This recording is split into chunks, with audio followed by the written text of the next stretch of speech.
For the thousands in attendance and the millions watching around the world, ladies and gentlemen,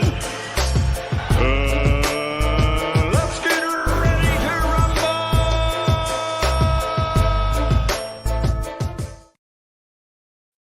Yeah. What's up? This is our boy Coach Malachi Williams in the building.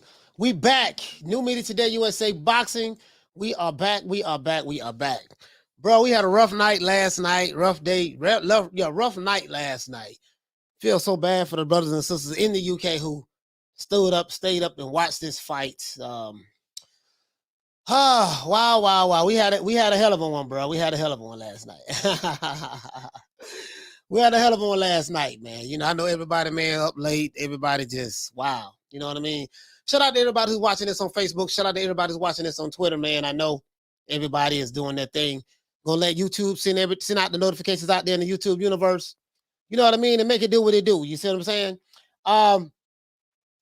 The fight turned out pretty much how everybody thought it was going to turn out. You know what I mean? We knew that Jamel Herrings was going to lose to Shakur Stevenson. Just too much speed, too fast, too quick, too athletic, just a little too much of every goddamn thing. Younger, stronger, faster, quicker, yada, yada, yada, yada, right? So we already knew that, right? My only complaint is the undercard was trash as hell. But outside of the undercard, you made us wait till 12:30 Eastern Standard Time, somewhere around that time, to start a fight that the main event should have started at 10:30. You know, and Shakur Stevenson or Jamel Herring are not big stars like that to the point to where the fans should be waiting that goddamn long to watch these two fight. But hey, outside of that, it was a great fight while it lasted. It was a great fight while it lasted. My power got cut out last night, too. I don't know what the hell happened, man. They say the Alphabet Boys put a hit out on me. You know, tried to turn the power out and send some hitmen through the house in the dark. It didn't work, though. It didn't work, though. The whole house strapped like the Army, Air Force, Navy, Marines. That's why I say good luck with that. You know, when they say, hey, well, we're going to do A, B, C, and D to you when we see you. I always say good luck with that. It ain't going to work out, but, good luck with that. But anyways, yo, man, what's going on with everybody, man? Shout out to everybody, man. Shout out to everybody. Let's give everybody a round of applause. I was supposed to have everything set up over here anyways. Give everybody a round of applause.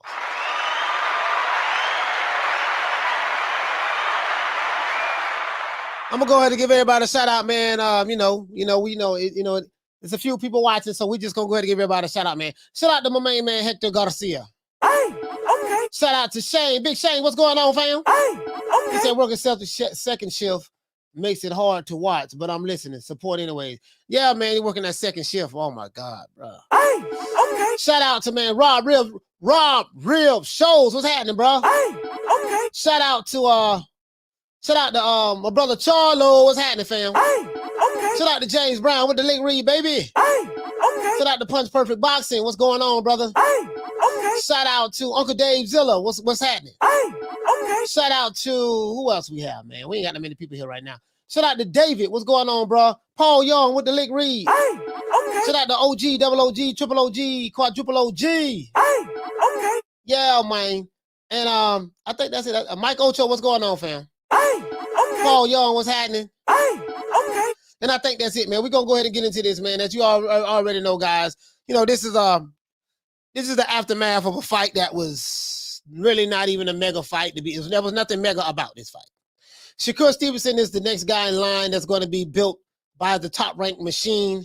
That he's super talented, but he's going to be built by the top-ranked machine in order to get into these fights and build them up. You know, boxing has a blueprint. Same way they built Oscar De La Hoya, the same way they built Floyd Mayweather, the same way they built Canelo, the same way they built Mike Tyson, okay. Same way they built Ali, same way they built all of the stars, the superstars, Julio Cesar Chavez's, yada yada yada. The list goes on and on and on. You know, Shakur Stevenson is a part of that machine, and he's going to be built. He's going to be built the right way. The right way meaning he's going to be built the way boxing always build their stars. But I'm not even going to get into that. You know what I mean? We're going to talk about this fight. Now, Shakur Stevenson, he is the new WBO Featherweight Champion of the world. And he said that he wants Oscar Valdez next. Now, and what was a one-sided victory, guys, for Shakur Stevenson? Trust me, it was very one-sided. I might have given Jamel Herring one round, maybe the 5th round, if that. And that's debatable. But that's neither here nor there. That was his best round. Jamel Herring seemed to not have too many answers for this young man. Didn't have too many answers. Shakur Stevenson, guys, if you didn't see the fight, he pretty much did what he wanted to do when he wanted to do it in the ring last night. You see what I'm saying? You know, and he did it to a well-respected veteran in Jamel Herring, right? But there's levels to this shit, as we all know. And Shakur Stevenson, guys, he's clearly head and shoulders above anyone in the featherweight division. Now, I say anyone in the featherweight division because he still has to fight these other guys. But I saw a lot of these guys fight featherweight, and they don't have. I don't see. There's certain tangibles that they don't have that I see that Shakur has. So, in my opinion, from that standpoint, he's head and shoulders above those other guys. But I'm not saying that because I'm saying that he's head and shoulders. We don't need to see the fights. No, we need to see the fights. I don't put fighters in protective custody. We don't do that over here. If you as good as if I'm saying you is, guess what? We need to see you fight some better other competition now. Now, you know what I mean? Now, shortly after the referee stopped the fight, which I have no problem with it, he stopped the fight in the 11th round, guys. I think it was the 11th round. 10th or 11th round. You know what I mean? Shakur celebrated, his TKO stoppage by screaming in the ring and then hugging his brother Jamel. They hugged in the ring as well. You see what I'm saying? Now, this was probably more like the passing of the torch or the passing of the guard type of fight. You got two fighters with the same promotional company, a part of the same camp. They're friends, but they had to, Shakur had to fake like he didn't like him. Mad, we ain't friends. In order to get up the fight, beat the guy who he knew he was going to beat. And then they spar a lot all the time in the gym. So they automatically know who's the more talented of the two. They already knew this before they stepped in the ring. Everybody knew this. Jamel, it's time for you to lose the belt. You're going to have to fight Shakur Stevenson. This is going to be the passing of the guard. Basically, that's what that was, right? Now, as I said before, this was the passing of the guard type of fight. Speed, quickness, reflexes, agility, power, ring IQ, and super talented is Shakur Stevenson. You name it, he got it. He did it. He did whatever he wanted to do. Now, soon after the fight, though, guys, Shakur Stevenson did say one thing. He was asked who he wanted to fight next. He said he wanted to fight Oscar Valdez. Oscar Valdez, that's who he wants to fight next. Now, Shakur and Oscar with the same promotional company, top rank, just in case you guys didn't know. So this should be an easy fight to make.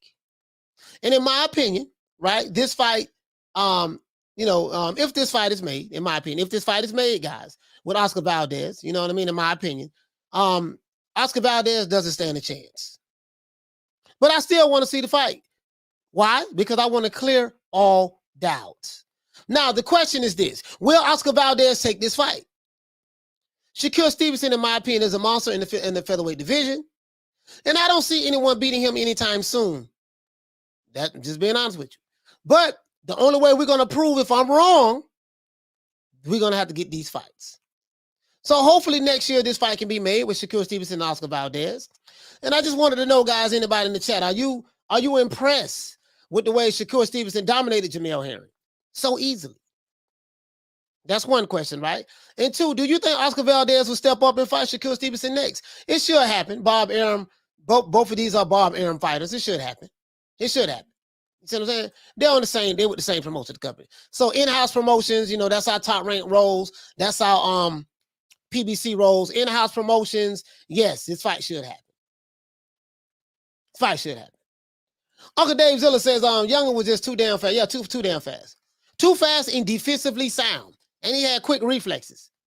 You know what I mean? So I was like, he fought right there in the pocket, and he was walking Jamel down.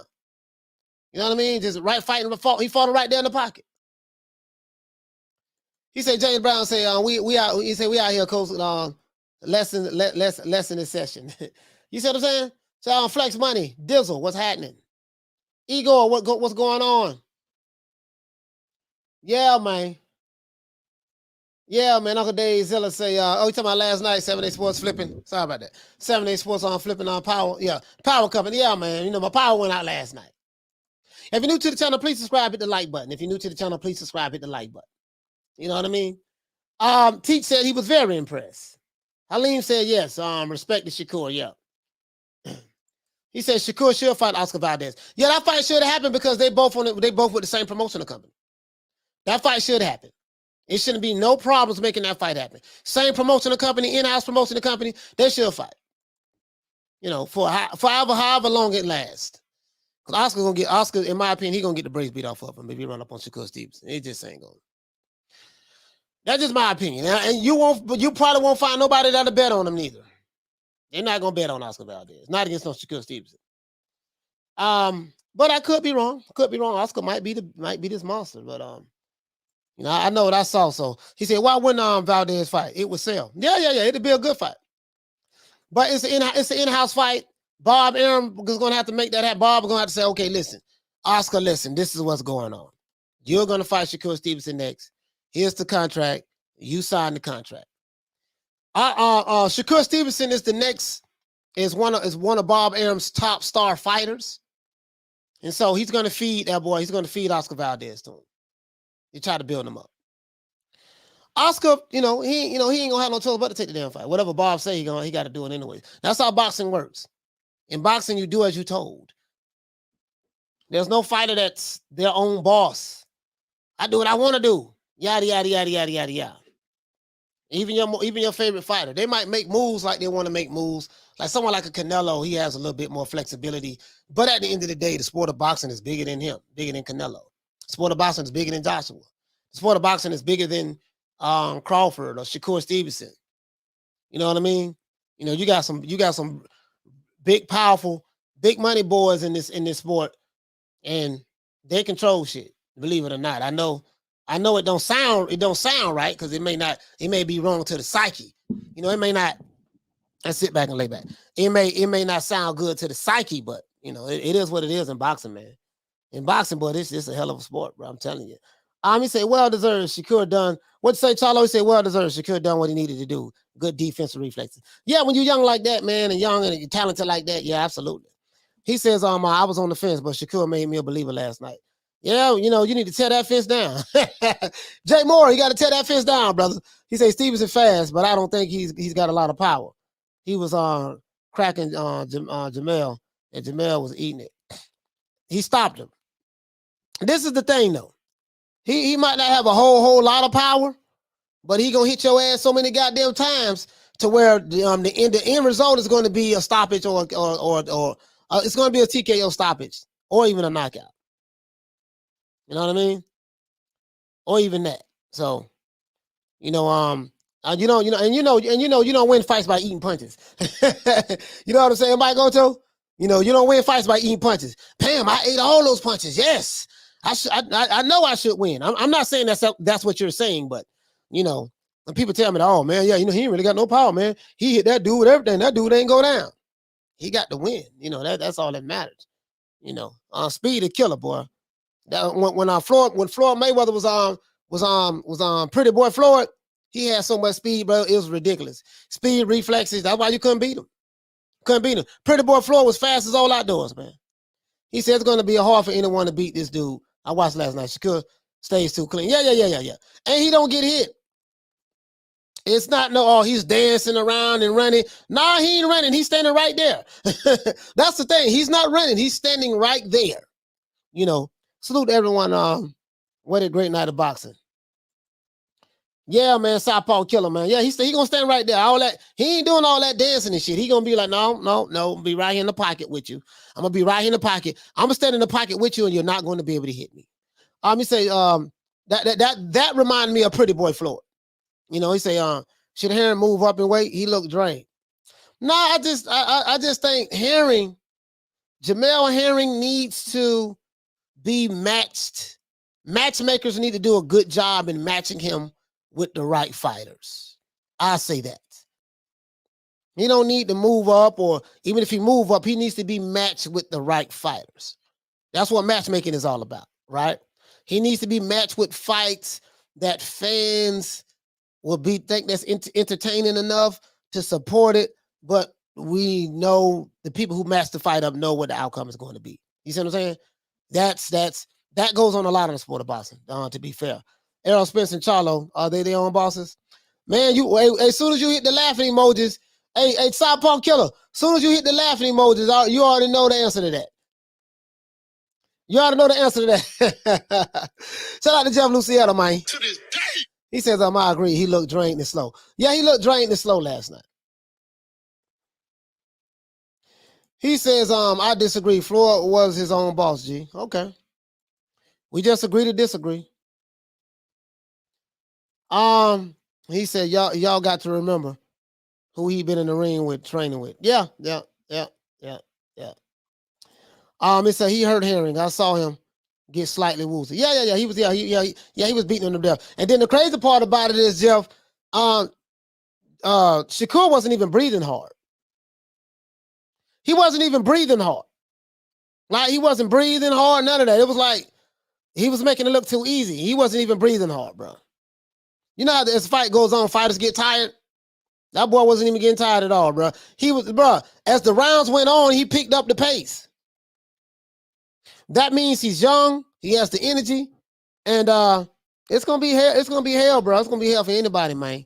It's gonna be hell for anybody in the featherweight division, bro. Bro, that after that fight last night, Shakur Stevenson's gonna catch hell getting fights. He's gonna catch hell getting fights. He'll get the in-house fights, the Oscar Valdez. Oscar might not have a choice. He got that WBC strap. When he get in the ring with Jamel Herring, I'm pretty sure he's gonna lose that strap. Valdez said to be fighting Navarrete next. Hope after that he stays at 130 and fight Shakur. Well, I mean, you know, Valdez either stay at 130 and fight Shakur, or he go back down to 120. We go down to 126, but he can do that. But as long as he stay there at 130, he gonna have to face Shakur. And I don't see Valdez going up to 135. He don't want to deal with that. That's a whole nother set of problems up there.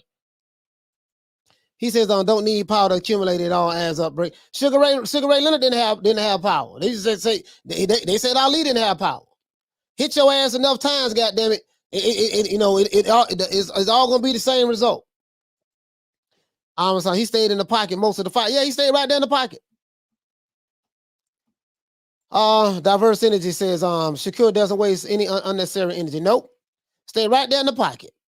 He said, Coach Williams, Shakur is the goods, best at 130. Yeah, in my opinion, he is, but he still got to fight other guys for us to get full evidence of that. But yeah, in my opinion, yeah, he's definitely the best at 130. Valdez KO when he won his belt was epic. Yeah, it's nice. Yeah, Valdez KO, it was nice. I hope we see Valdez and Shakur Stevenson though.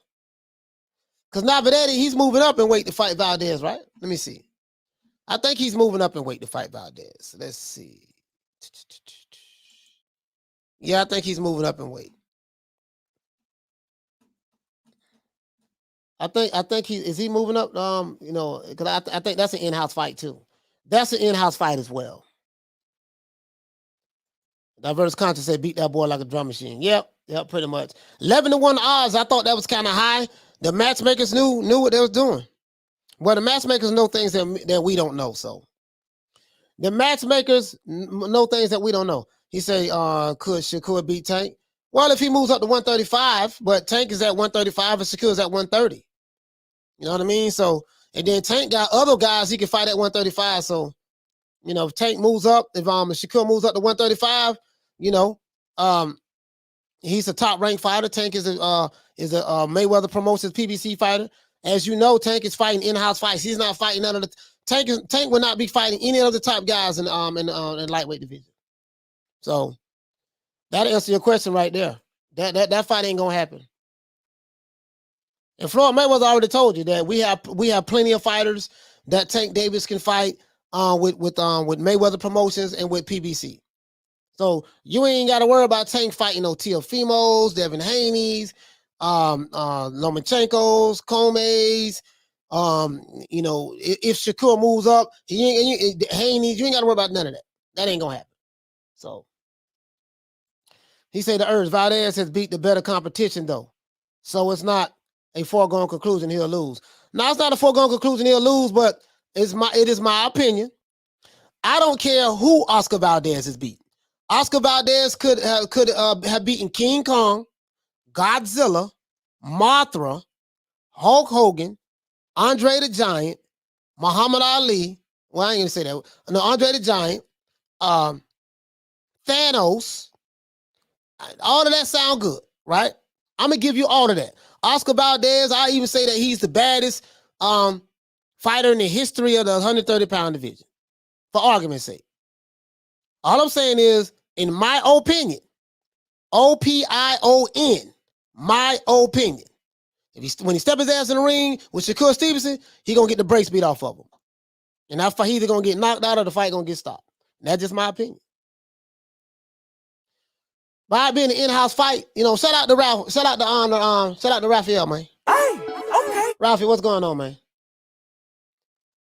That's what he said. He said that's the plan, coach. Bob says Valdez wants to move to 135. Valdez can make 126. We know he's using substance to stay at 130. Yeah, pretty much. I mean, Valdez want to move to 135, but who would he fight at 135? Let's see. Who would he fight at 135? But I want to see the fight. I definitely want to see the fight. I want to see how bad Valdez is. I want to see how bad he is. I want to see how bad he is. I really do. He says, no Zaza today, coach. Nah, I ain't got none today. Not today. Shelton talking about football. I don't know nothing about football, really. Too tough. I don't watch it. Damien says, I thought the referee had an excellent stoppage. It was no real reason for the fight to continue. Yeah, some people got upset about the stoppage, but I'm like, okay, well. I'm like, okay, well, what was going to happen if you don't stop it? I mean, the man was taking unnecessary punishment at that point, so. I mean, they could have let it go on, let him keep getting beat some more, but he was getting hurt. He was wobbling. It was, I didn't have a problem with the stoppage. Jamel didn't cry about it. Bo Mac didn't cry about it. Ain't nobody cried about the stoppage. You know what I mean? So that's like, the way he was getting beat was like kind of like when Mark Breeden started the fight with Wilder against Fury. Man, what you doing, man? Why you start the fight? Oh, he still got that one punch. He still had a chance. Man, bro, listen. The eyes tell you the man ain't had no more chance. It was done. You know what I mean? So it was pretty much the same thing. Jamel, it was getting worse. It was getting worse. The referee did a good job, in my opinion, but he could have let him keep going, and maybe Jamel would have landed that haymaker to knock him out. Who knows? Yeah, I agree. Good stoppage. Yeah. It was a good stoppage. He said Herring fought like he was too old. I know what it is when you got all that speed that you're in front of, and you got all that speed that you're fighting, and you can't hit this guy. It makes you gun shy. He don't know, if he come forward. His best thing was to just come forward, press the fight, and make it a dog fight. He would have had to fight like Sean Porter. Like how Sean Porter boxes, Sean Porter style would be perfect for someone like a Shakur Stevenson. Sean coming in there, forehead, elbows, forearms. He doing all that, roughhousing. And it'll take somebody with a style like Shakur Stevenson to beat a Sean Porter. So, like, no, you ain't finna. Oh, you coming with that? And when you got speed like that, and the dude fighting you in the pocket, and he's strong too. It is what it is. He says Mark Breeden is Wilder's guardian angel. Was his guardian angel. Was. Mike Oto says Valdez versus Stevenson is going to be a good fight. I'm not gonna lie. Yeah, if that fight is made, I'm gonna bet the whole house on Shakur Stevenson. I'm gonna bet the whole house on Shakur Stevenson.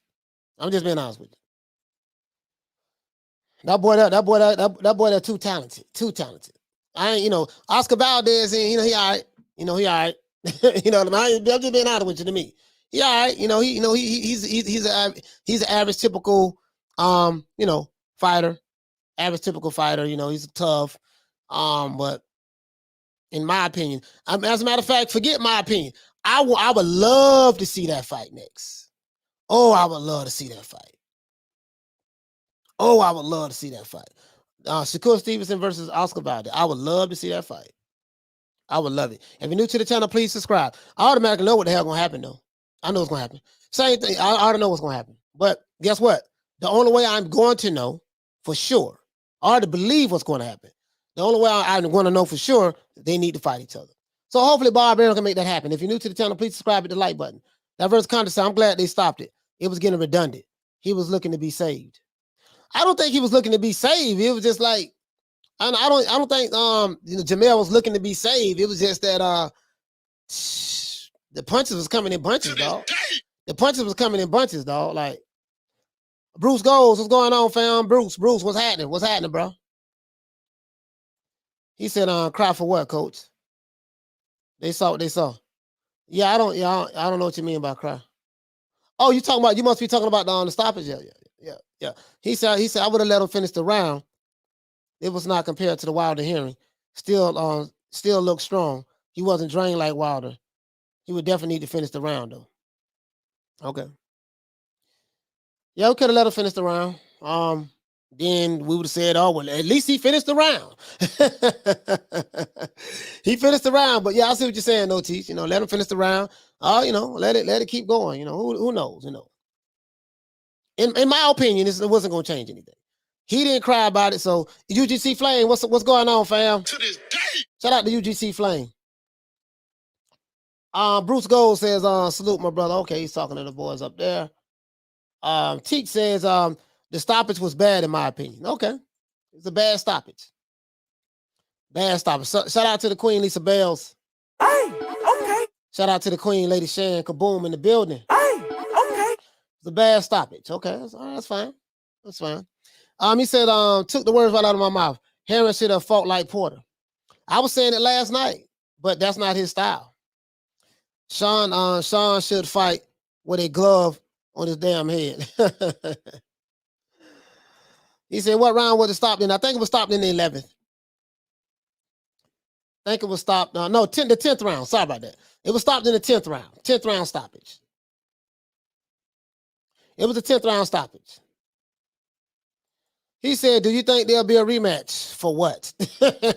Rob, for what? What is it going to be a rematch of? Like in a rematch, what would Jamel Herring be able to do differently? When you fight someone who just physically more gifted than you, there's not, like what's the reason for it to be a rematch? The fight wasn't even close. You could say, damn, that Shakur won every goddamn round. It was a 10-round shutout. 9-1 if you want to be generous. You know what I mean? Like when you get beat like that, like what's the point? Hell, as a matter of fact, let's look at. I'm going to show you what I'm talking about, just in case you didn't see it. Like, show you what I'm talking about. Look at the CompuBox numbers. Look at the CompuBox numbers. This was a murder last night. Jamel Herring, if he would have fought anyone, I gave Jamel maybe the 5th round. But look right here. As you can see right here, this is the punch numbers. Jamel landed 164 punches. Shakur Stevenson landed 164 punches. Jamel landed 87. Shakur threw 530 punches. Jamel threw 436. Right? Jabs landed 65 to 46. Jabs thrown, yada yada. All right, power punches landed. The man landed 99 power punches. And Jamel Herring landed 41. This is, and I'm gonna be honest with you guys. Shakur Stevenson, he doesn't have, he doesn't have like, Marvelous Marvin Hagler power or Julio Cesar Chavez power, stuff like that. But when a guy hitting your ass so many goddamn times, like you would have just had to see the fight. You would have just, I can't even describe it. If you didn't see it, you wouldn't know what I'm talking about. That's like when Pretty Boy Floyd fought Arturo Gatti. If you remember that fight, Pretty Boy Floyd fought Arturo Gatti. He was hitting Arturo Gatti with so many damn punches. Floyd beat the brakes off of Arturo Gatti. R.I.P. to Arturo Gatti. He beat that man so bad, bro, that I had tears in my eyes. I felt sorry for him.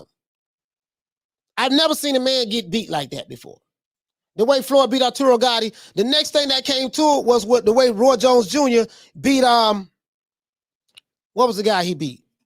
Vinny Paziano. The way Roy Jones beat Vinny Paziano. So when you see a fight like that, why do we need a rematch? Like what? You feel me? Like what? A rematch for what? Yeah, man. Philly Fly says, rematch. Yep. That's like Arturo Gatti saying, yeah, man, I want a rematch. That they stopped the fight prematurely. Dude, they saved your life. And that young boy, listen, did anybody see Shakur Stevenson look tired last night? Maybe it was me. Maybe it was the weed. He said, between Valdez, Belchek, Navarrete, Shakur has some good in-house fights at top rank. Yeah. I don't even like to see him fight listen. Top rank got a plethora of food to feed Shakur Stevenson. Top rank has a lot of food to feed him. Now, the IBF title is vacant. Nobody has that belt, right?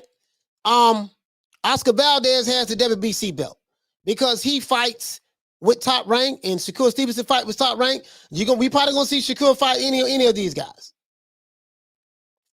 They say Brochelt is supposed to be this monster. Fine. Put the monster in with Shakur Stevenson and let's see can the monster Brochelt expose Shakur for the fraud that he is. If that's the narrative, right? Let's see. You might want to put Navarrete in there with him. Maybe Navarrete will be the guy that expose him. Oscar Valdez, he might be the monster that can show this kid what time it is. Put all of them in there with him.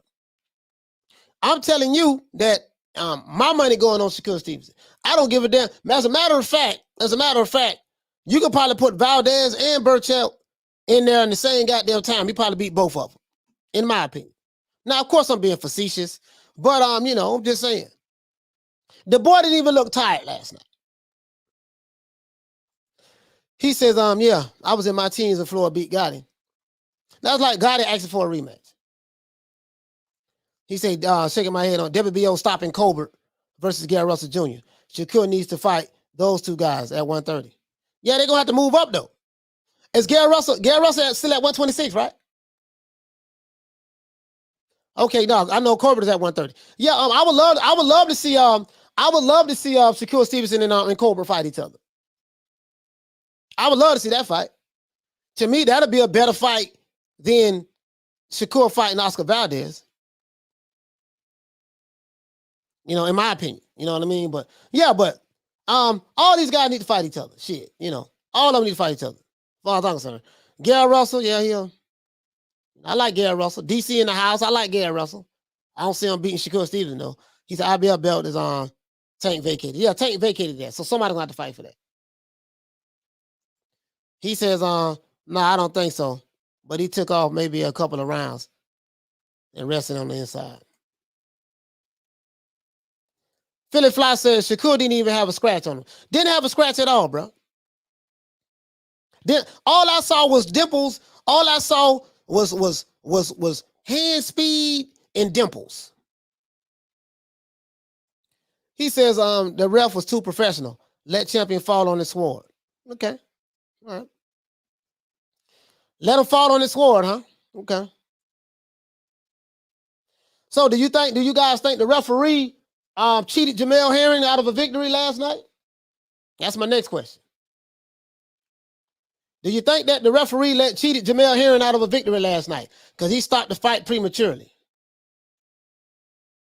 Philly Fly, Gary Russell too small. He needs to move up or keep quiet. Yeah, he ain't gonna, yeah. He says, won't happen there. PBC Showtime, not enough money involved. Yeah.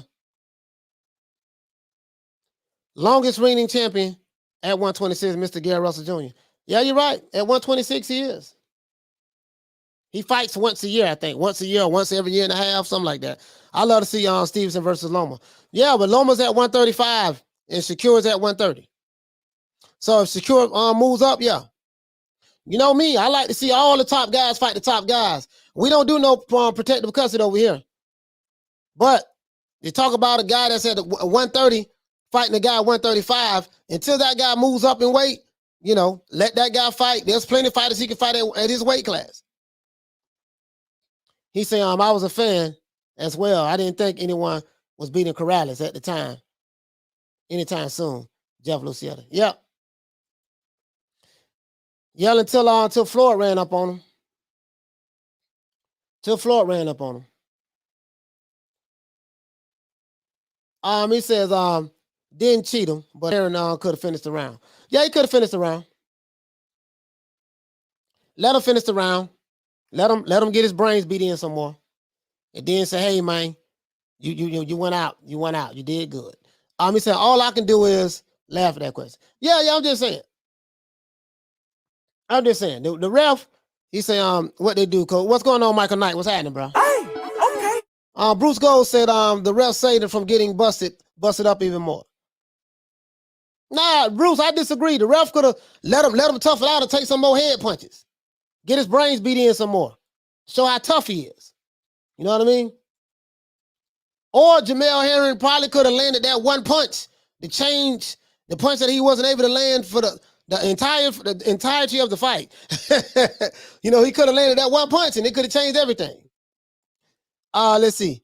He said that, man, Mel wasn't swinging back and was getting punished. He wasn't swinging back. He got hit with like 7-8 punches in a row. Like literally, he wasn't like, that especially that right hook that caught him. When his head did like this, and the ref was like, nah, I don't seen enough. He breathing hard, he tired, and he's getting beat worse and worse. As the rounds went on, it seemed like Shakur Stevenson was punching a lot faster, hitting harder, and I didn't even see Shakur Stevenson breathing hard. The man was not even breathing hard. He wasn't breathing hard. And he's the smaller fighter, right? And he looks bigger, and he's pushing Jamel Herring back. Hit it. And listen, Shakur Stevenson throw 10 punches, 9.5 of them land. If he threw 10 punches to the head, 9 of them hit him in the head. If he threw 10 punches to the body, 9 hit him in the body. The dude was deadly accurate. He did not waste any punches, and every time he threw a punch, he landed it.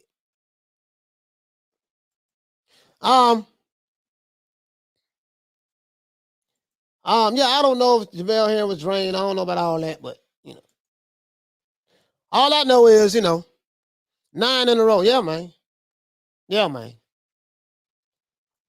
He said, I could see how someone would have a problem with stoppage, but I thought it was good. Ref did a good job the whole fight. Well, let's see if Jamel Herring, does he have a problem with the stoppage? I bet his wife wish he would stop a couple of rounds earlier. Yes, Yeah, man, Thomas Jones. Herring is a warrior. Salute to that brother.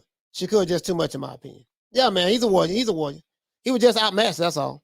But the champion always and deserves a puncher's chance in the latter rounds. Ask Chavez, Mildred Taylor. Taylor was crushed. Chavez to that one lucky punch in the later rounds. Yeah, but the only thing about that fixed ass fight right there, Mildred Taylor got back up.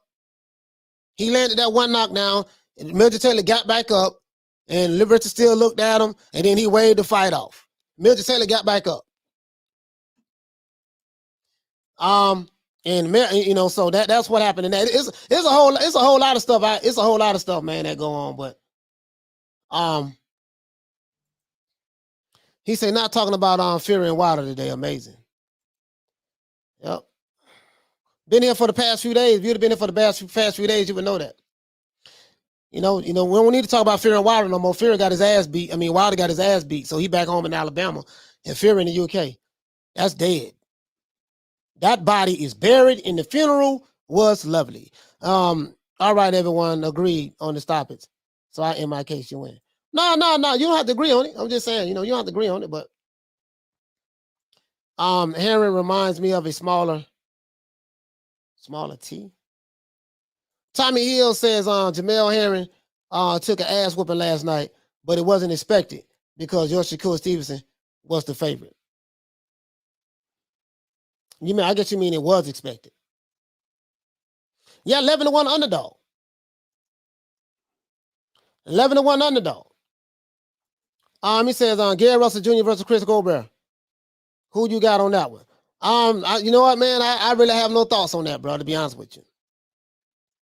To be honest with you, man, if you're new to the channel, please subscribe, hit the like button. I think that's probably a 50-50 fight. I don't know. 50-50 fight.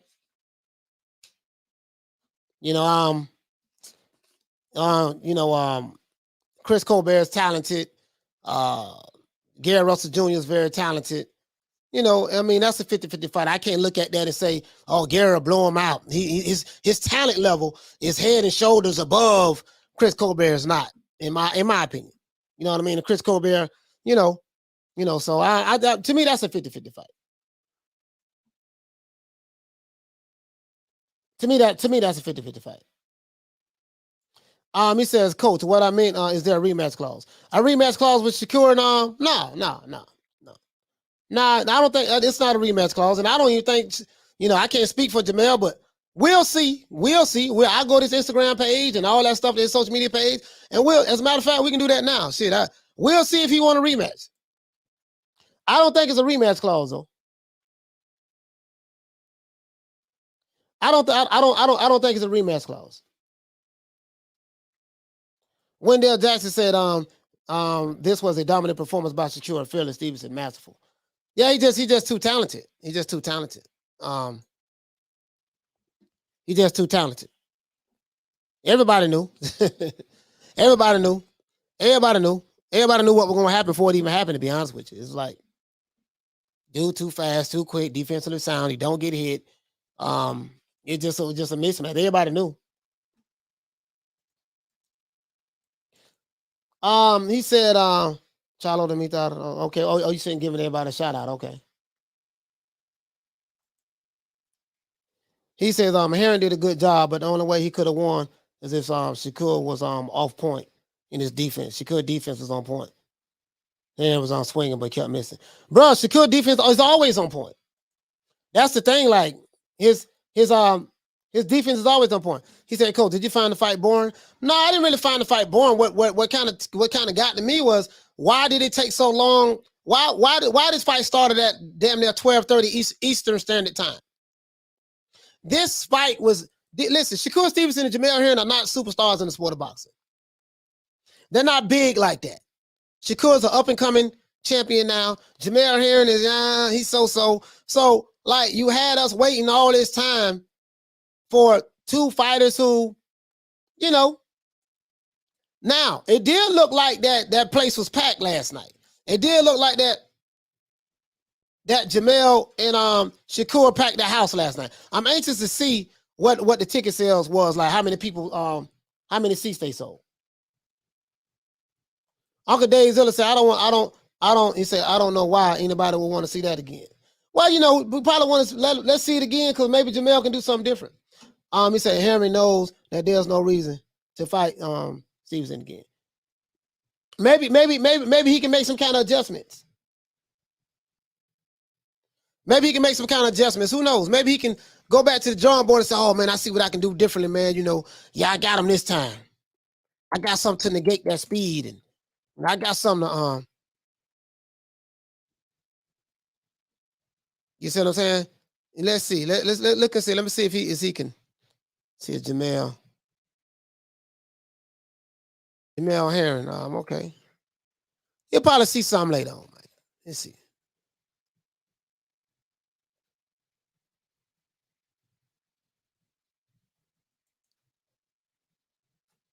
No matter what, I push through anything. No matter what adversity, I'll push through anything. But at the same time, I do gotta think about my family, especially my two daughters who autism.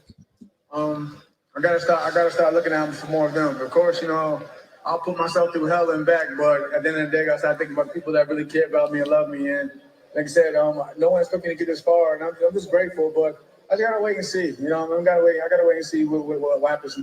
I want to show that no matter what, I push through anything. No matter what adversity, Now, this is for all of those who felt like this was an early stoppage and the ref did Jamel wrong, and Jamel had a puncher's chance, and it was a possibility that he could have just landed that one on Shakur, and, you know, I'm gonna let you hear what Shakur. I'm gonna let you hear what Jamel Herring said.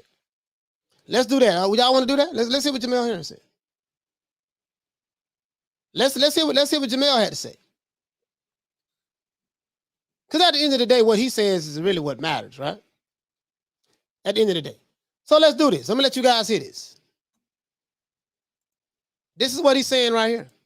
I want to show that, What you got to say, Jamel? that, no matter what, I push through anything. No matter what adversity, I'll push through everything. But at the same time, I do got to think about my family, especially my two daughters with autism.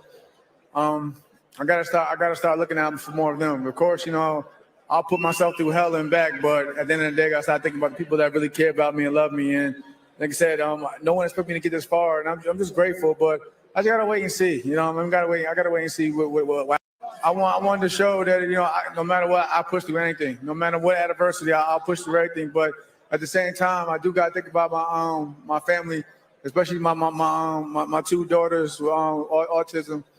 I gotta start looking out for more of them. Of course, I'll put myself through hell and back, but at the end of the day, I gotta start thinking about the people that really care about me and love me. And like I said, no one expected me to get this far, and I'm just grateful. But I just gotta wait and see. I gotta wait and see what I wanted to show that All right, there you have it. Jamel Herring said that he's a warrior fighter. He'll push through anything. Right? That's what he said.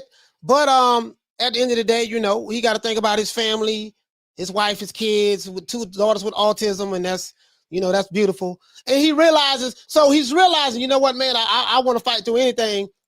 So let me break this down for you. I want to fight through anything, I push through anything. That's the warrior in me. But at the same time, I got to think about my wife and kids and people who love me and care about me. Why do you have to think about your wife and kids for people who love you and care about you? Because I was taking a beating last night. And if I allow my ego to keep pushing me to go to the warrior heights that I want to go to, there's a possibility that I can be severely injured because of my ego that want me to keep pushing, go out on my shield, this, that, yada, yada, yada. Ref don't stop the fight, and I could continue to get seriously injured because of that. This is what he's saying. So Jamel didn't have a problem with the referee stopping it last night. He didn't have a problem with it at all. You heard, I wanted you to hear from his own mouth, right? And let's see what else he said. He said, I just want to thank everyone for their endless support. Congratulations to Shakur Stevenson. He was the better man. And even when I knew I was down, I tried my hardest to push forward. No matter what, there was no quit in me. He did not quit. So we salute our brother. He did not quit. But overall, I wish Shakur the best. Thank you. These are words coming from Jamel Herrings. As a matter of fact, I'm gonna like that. I'm gonna like that comment. I'm gonna like that. Let me read it again. I just want to thank everyone for their endless support. Congratulations to Shakur Stevenson. He was the better man. And even when I knew I was down, I tried my hardest to push forward. No matter what, there was no quit in me. But overall, I wish Shakur the best. What we didn't hear any excuses. The referee was against me. None of that. We didn't hear none of that. He acknowledged that, man, I got my ass whipped last night. This kid was a cloth cut above me. There was no way I could win this fight, and I just got to charge it to the game. It is what it is. This is what he's saying. For those who may not be able to interpret what he's saying. And then in the video before, he said that hey man, he'll push through anything. He's a warrior, yada yada yada. But I got to think about the people who care about me, who love me, my wife, my kids, my two daughters with autism. But I have to think about them as well, because what you didn't say, I was getting my ass whipped last night, and there probably was no way I was going to win this fight anyways, because that kid was stronger than me, faster than me, quicker than me, and it was getting worse for me. So the ref did a good job in stopping the fight. I think that's pretty much, you know what I mean? You feel me? I think that's pretty much it. He says, I'm a boxing fan and I wanted to see a fight. Fans don't come out to all technicals like some school teacher. Well, it's simple. The good thing about a brand new funk, if it's a fight that you don't like to watch, guess what? you don't have to watch it. That's the beautiful thing about that. If you don't like boxing skills, that ain't what you want to like. Guess what? You don't have to watch it. There's nothing wrong with that. As a fan, you want to see the typical. You want to see the Rock'em Sock'em type boxing. Julio Cesar Chavez, the way a lot of the older Mexican fighters fight. We're gonna come straight forward. We're gonna just get in the middle of the ring and trade punches. And there's nothing wrong with that. I'm not knocking you for that, my brother. But the good news is, if it's a fight like this that you wasn't interested in, you ain't gotta watch it. You ain't gotta watch it. He said, yeah, that fight was his swing song. Sounds like much love to Jamel. Yeah, man. Yeah. Diverse consciousness. If he didn't have a problem, why should we? That's my whole point. That's my whole point right there. And he said it man, he sounded like he kind of glad the referee stopped the goddamn fight. I'm kind of glad he stopped it. Herring is a good-hearted person. He's going to go far wherever he does. Accomplished Marine, champion boxer. Yes, absolutely. Much love to Jamel Herring, man. Much love to Jamel Herring. The Queen Lisa Bell said Herring is a class act. Congrats to Shakur. Yeah, he's a class act. He's a class act. So basically, there's no need for a rematch. We don't need to do no rematches. We don't need to see this again. The man got a wife and kids and family. We don't need to see this again. He said Herring can still make solid money at 130, fighting at 135. Ryan Garcia fight just to add a former champion to his resume. Woo, 135. Yeah, he can listen. He's going to have to be matched up very well at 135.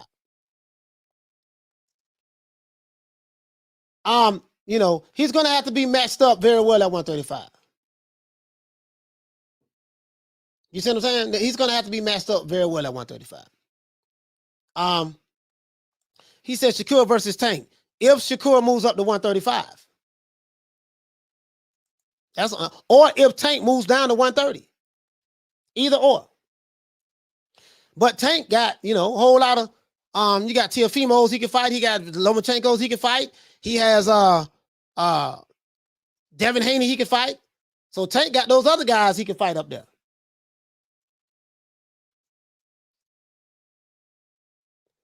He say Shakur was Michael Jackson. Herring was Tito Jackson. On a different level. Yeah. He said, how long did Herring hold that belt? I think he had it for like 3 fights. 2 or 3 fights, something like that.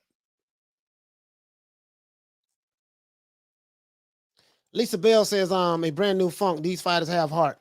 You can't put everyone in the same category. Yeah, it killed me.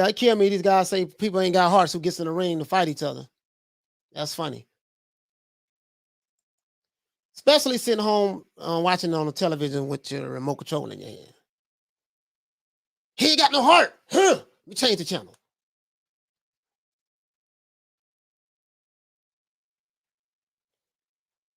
Let's see. I can respect what the Jamel Herring statement. He didn't make no excuses. He was saying that you're going back to the family and he would try to come back to train. Yeah. He said respectfully, Jamel would be nothing but a gatekeeper at 135. Yeah, you can't match him up with any of the top guys.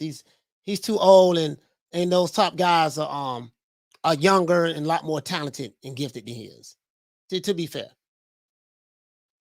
you know what I mean. But Jamel ain't have a problem with it. So he say they still have Tank as the 130 WBA champ.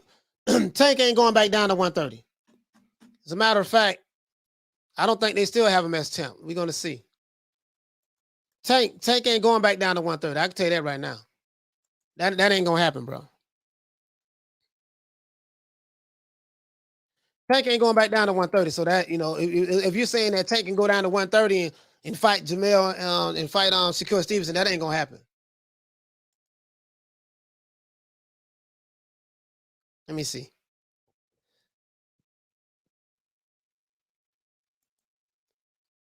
Matter of fact, I'm gonna just show it to you. Telling you and showing you is 2 different things. Super featherweight. They fought at super featherweight.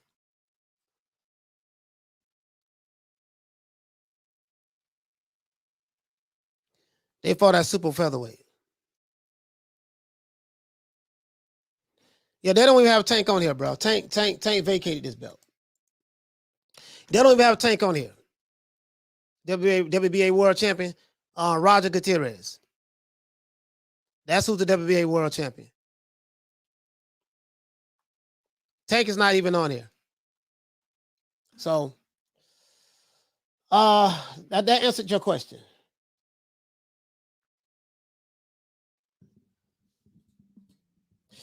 He said, Shakur versus Navarrete. What that fight looks like, coach. Navarrete getting his ass beat. In my opinion, that's what that fight looked like. Navarrete getting his ass beat. And then when he get his ass beat, they're going to say, oh, man, you know what? They're going to say, let's see. They're going to say, oh, man, he beating up on a little man. Chris Colbert, he could fight him. He could fight Chris Colbert. I would love to see that fight. I would love to see that fight there. Shakur Stevenson versus Chris Colbert. But the Navarrete, yeah, that's a 126 pound, right?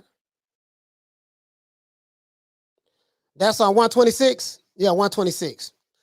If Shakur fight Navarrete, that means Navarrete gonna have to move up to fight Shakur. When Shakur beat him, he beat up on a little man. Listen, I know how these casuals think, bro. I know how they talk, bro. I'm very fluent when it comes to casual conversations. That's what they're gonna say. That's what they're gonna say.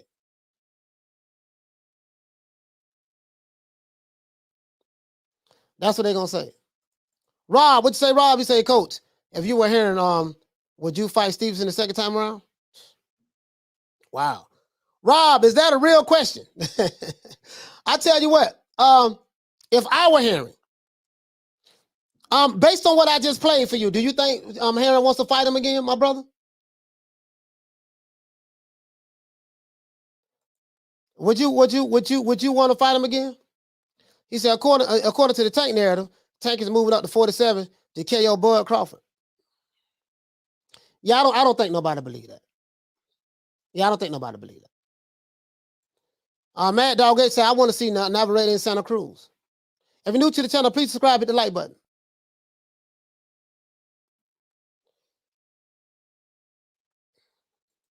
Diverse conversation, laughing my ass off today. Coach said he's very fluent in casual conversation. I'm on the floor.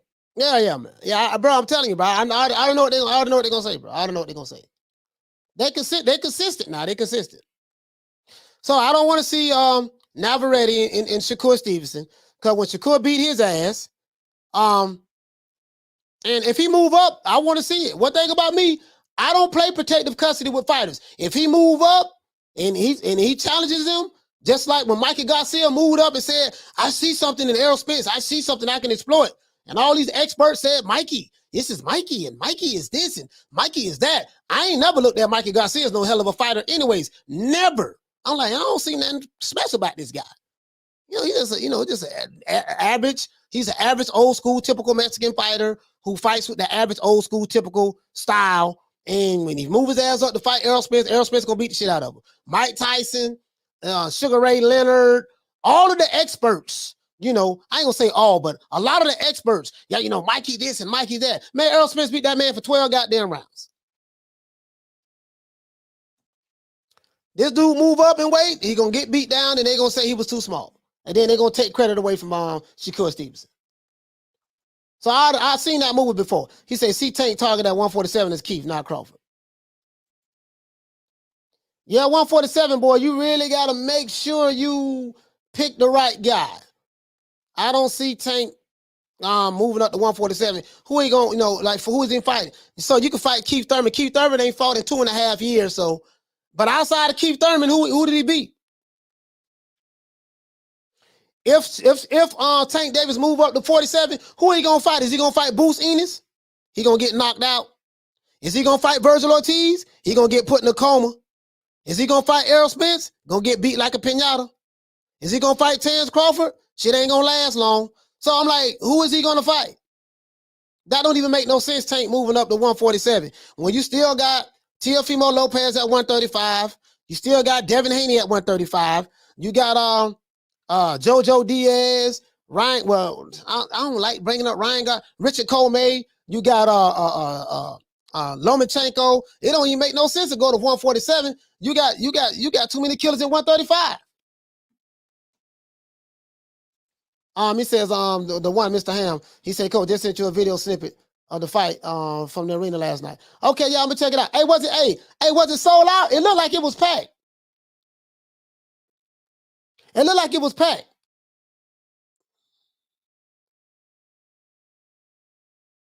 It looked like it was packed.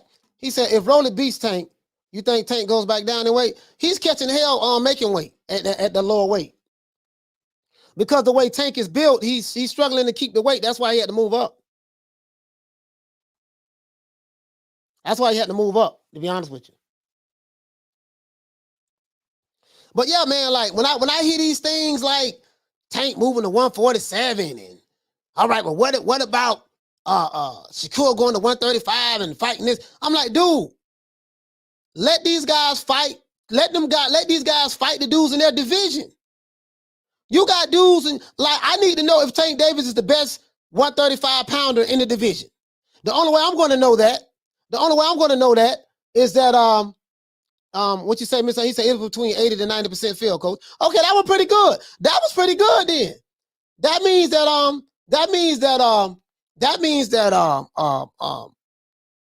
Atlanta is a good market for black fighters to go fight at. Tank did good numbers in the venue fighting Marios Barrios. Hell, you know, Jamel Herring, he headlined a fight, him and Shakur Stevenson. I mean, that ain't bad. That ain't bad. Atlanta is a good market. Then. Mad Dog, he said, Tank is fighting a guy who's 14-0, who started boxing at 18 on pay-per-view. Listen, man, that lets you know everything you need to know right there about the fix is already in. They you know what Floyd Mayweather, what Mayweather Promotions and PBC is doing, they are matchmaking Tank very well with fighters. It's called strategic matchmaking. In the words of Don House, who is currently or was currently Deontay Wilder's trainer. In the words of Don House, Tank Davis is, you know, and I like Tank Davis. I've got a lot of love for Tank Davis, but I'm not going to lie. Not going to cap to try to make people's feelings feel good. I've been watching boxing long enough, and I understand that Tank Davis' career is strategically being choreographed. His career is strategically being choreographed. Ryan Garcia's career is strategically being choreographed. Some of your favorite fighters, some of them, a lot of them, their careers are strategically being choreographed.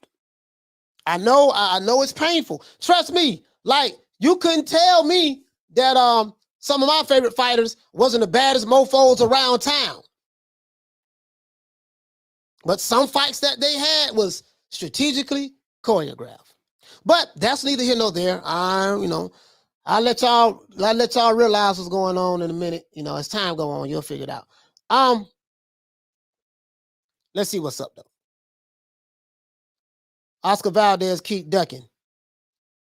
He said Oscar Valdez can't keep ducking Shakur. Now, they on the same company, same weight class. That fight should happen next year sometime.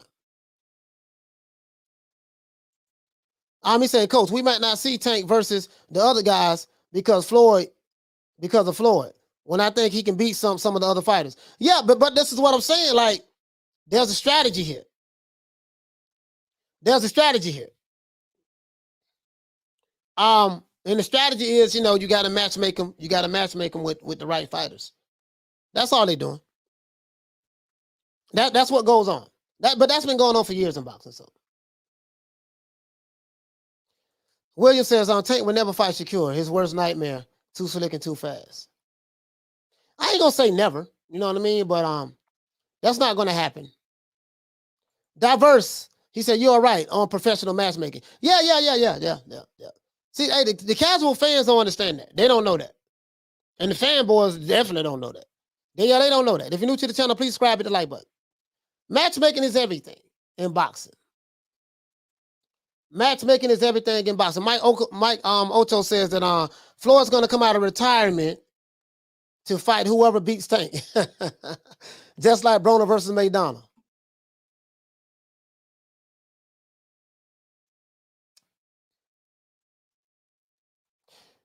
This brother says, whose career is strategically being choreographed? I got to hear this. You figure it out.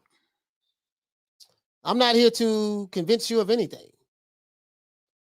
I already know your angle. Coach, how would you fight Stevenson? Was what I asked if you were Herring in the second time around. You know how I will fight Stevenson, Rob? Not by not fighting him. I hope that answers your question, my brother. How I will fight Shakur Stevenson in the next fight, I will fight him by not fighting him. That's how that would happen. I won't fight him. Jerron Enos Skills versus Rashida Eddie Speed. Both young. Yeah. I would love to see that fight. I would love to see that fight. I would love to see that fight right there. Mad Dog 8 says, Tank said T.O. got to sell tickets and then holler at me. Okay. But was Barrios or Rolly was selling tickets? Hey, man. He said the casuals don't know how the business of boxing works. They automatically think it's ducking when the fight ain't happening. Thomas Jones says, slow learners, coach. Yeah, I don't, you know. They gotta, you know. He say, coach, go to Walmart on Tanks. No, man, why y'all saying that about Tank, man? He said Tank is the 130 pound champion there at Walmart. Nah, I'm the 130 pound champion at Walmart. Well, not 130. I don't wait nowhere near that. But I'm not, you know, but no. But you know, I'm the champion at Walmart. He said, coach, would you not turn up? I won't even sign the contract. That's how I'm gonna beat him. I ain't gonna sign the contract. Fighters know, like fighters and matchmakers know. They know, like you automatically know, dog. Like, you know what, man? I'm out of my league on this fight right here. This dude here is you know what I mean? I'm out of my league right here, man. This dude is. There's a reason why, and I questioned it myself yesterday. I said 11-1, that's too much. There's a reason why that now after what we saw last night from Shakur Stevenson and Jamel Herring, does that 11-1 underdog minus 1100? Shakur was a minus 1100 favorite. It don't look so bad now, huh?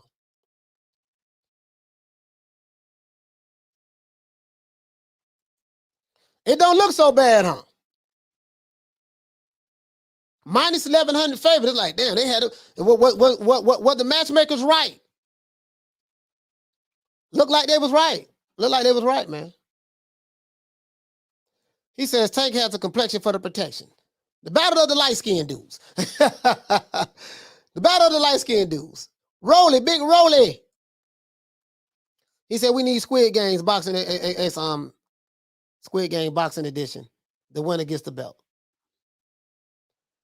John B says Tank is ducking all of the best competition. Biggest coward in boxing next to Jamal Charlotte. I ain't gonna say Tank no coward. I ain't gonna go that far. I won't say that. I don't think none of these fighters are cowards. I think your frustration, John, is with the I think your frustration is with the business of boxing. The way boxing works is you do what you're told, and you are matched with fights that are going to be a lot of times, if you're a star fighter, advantageous to you. I'll just say that. That's how it works. We're going to put you in there with something it's going to be very advantageous to you that you can possibly win, more than likely win. And that's how it is. Anything that's kind of like dangerous, where, you know, we going to steer you away from that. And that's just how the business of boxing works. You will get the dangerous fights, though. You will get the dangerous fights, you know, you will get that. That's why you won't see no Boots Ennis versus a Virgil Ortiz right now. You're not going to see that fight right now. That ain't in the cards for the match. Man, nah, we ain't gonna put that together right now. Not right now. You gotta let that marinate later on down the line, 5 years from now, something like you. That's why you're not gonna see that fight right there. He says Herring had no chance, didn't sit on any shots. Diverse, he said, like Porter said, hell no, I'm not fighting Boots. He knows. A lot of matchmaking goes on in boxing, guys. He said, Coach, who do you think wins out of Tank versus Loma? And do you think the fight will ever happen? No, I don't think that fight is going to happen. So it'll just be a matter of opinion who will win out of Tank versus Loma. I don't even know, man. Lomachenko is a damn good fighter, give a lot of angles, speed, footwork, very athletic. Tank is a very he hits hard. He has good footwork. He does get hit a lot though. Tank does get hit a lot. So I don't know, man. I'd say 50-50 fight. I don't know. 50-50 fight. Lomachenko I'll probably give it to Lomachenko because Lomachenko has fought better competition than Tank Davis. He's fought at a higher level than Tank Davis. So I would probably give that to Lomachenko based on him fighting a higher level of competition and that right there. His experience is fighting a higher level of competition, and he has a damn good boxing IQ. So it's going to take, I would love to see that fight, but that fight ain't gonna happen, bro. Tank gonna keep fighting. I'm fixing. Hold on. I'm finna show you something right here. I'm fixing to show you something right here, brother. Hold on. Fixing to show you something right here. Let's go to Mayweather Promotions. Fixing to show you something right here, bro. We're gonna do Mayweather Promotions, right? And we're going to do. I'm finna show you what's gonna be in the future for Tank. Y'all want to know what's in the future for Tank Davis? I'm finna show you right now. Fixing to show you right now. Bear with me. Go to fighters. Bear with me. I'm fixing to show you right now. This is how this is going down. This is how this is going down. This is how boxing works, guys. This is how boxing works. Show you guys something. This is how this works.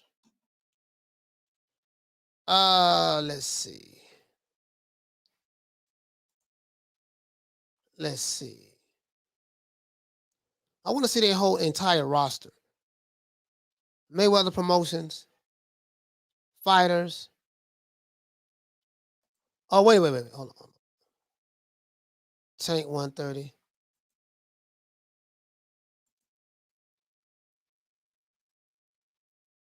Rolly Romero. Damn, why they keep just showing Rolly Romero? I need to see. At lightweight, that's all they have?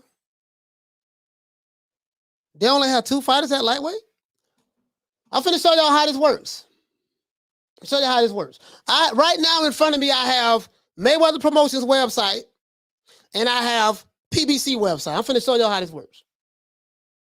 Now, Floyd told you already that we have a plethora of fighters over here between Mayweather Promotions and PBC Promotions that Tank can fight at, who Tank can fight. I don't believe in making another promotional company rich. We believe in keeping everything in-house. So I'm going to answer your question. And this is what's going on with Top Rank as well. This is what goes on in the sport of boxing, period. Now, we do have some, what I want to say, exceptions to the rule. You have some exceptions to the rule. Every now and then it does happen, But outside of the exceptions to the rules, 95% it runs like this. He says, why is Top Rank protecting Oscar Valdez? You would have to ask Top Rank. His time is expiring. He's not fresh. Why doesn't Bob feed him to Shakur already? Well, hopefully that may happen. Maybe Oscar Valdez could be the one to crack that Shakur Stevenson code. He said, Coach, what do you think about Broner being arrested? To be honest with you, nothing. He got arrested. He's in jail, so Broner is a wasted talent.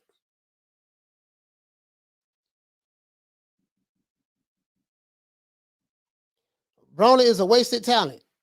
So, you know, he's a wasted talent.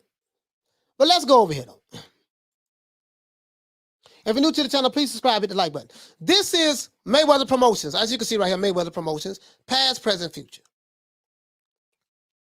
Let's look at all the fighters. Speaking of all the fighters. Let's see how many fighters they have. Mayweather Promotions, they flyweights, super bantamweights, featherweights,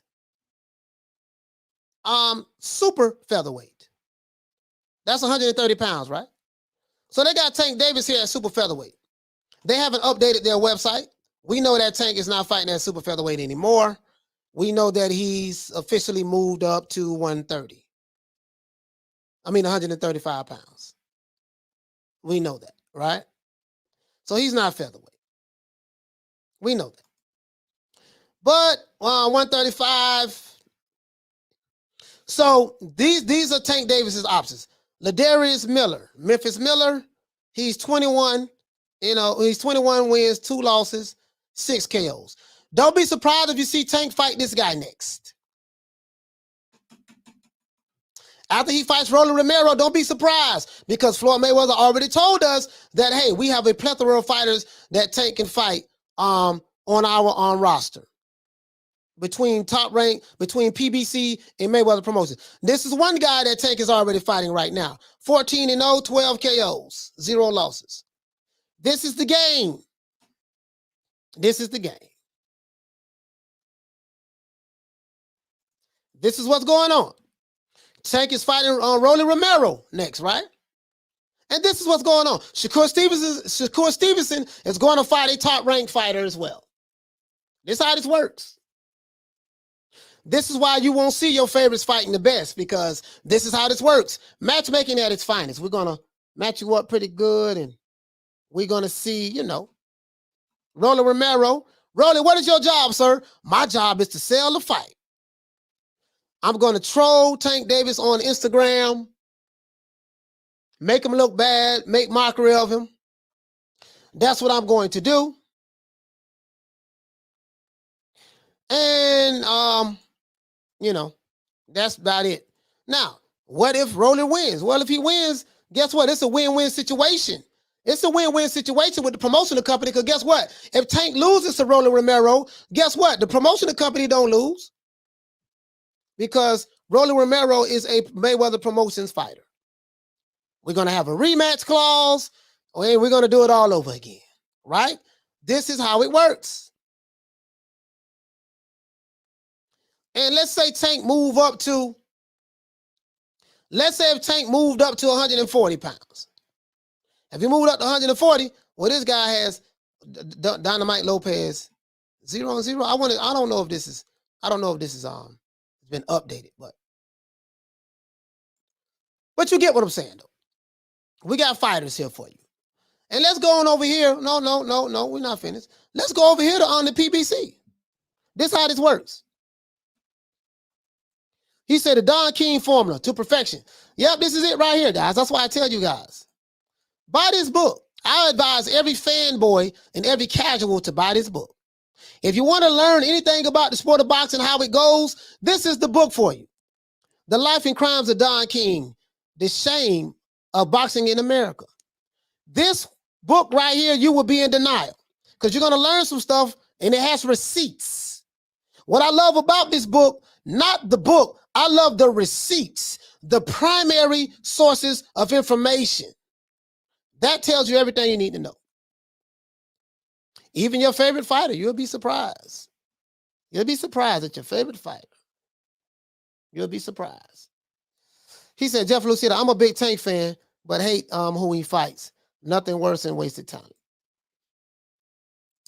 Diverse conscious. You hit the nail right on the head, brother. You know what I'm talking about. The Don King's formula. But even before Don King, when Rocky Marciano was fighting, Rocky Marciano fought a whole bunch of over the hill ex-fighters, ex-champions. No, he fought over the hill ex-champions and bums. And even when he fought an ex-champion, hey man, listen, you know what to do now. You know, but I'm not gonna try to murky the waters, but you get what I'm saying. But this is I'm giving y'all, I'm telling y'all, okay. PBC, Tank got a whole bunch of fighters he can fight over here. We're going to 135, right? This dude here, 137. He can fight this guy. Tank got at 135. He don't have to fight any of those top guys because he has a plethora of fighters he can fight. Floyd Mayweather gave you the blueprint. Chris Colbert, they can make that fight. Hey, Chris, move up to 135. They can make that fight, you know, if they want to do that. Isaac Cruz, you know, 23 years old. They can make that fight with Tank.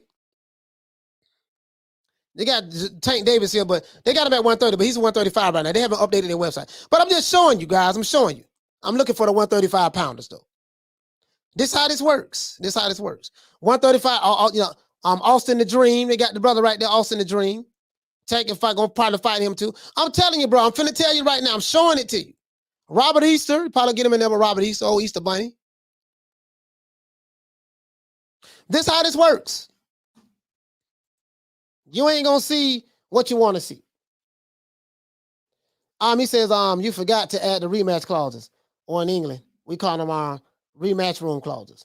It ain't just match room. It's you know, I can't put it on match room. This is the sport of boxing. This is how it works. This is how it works. This is how it works.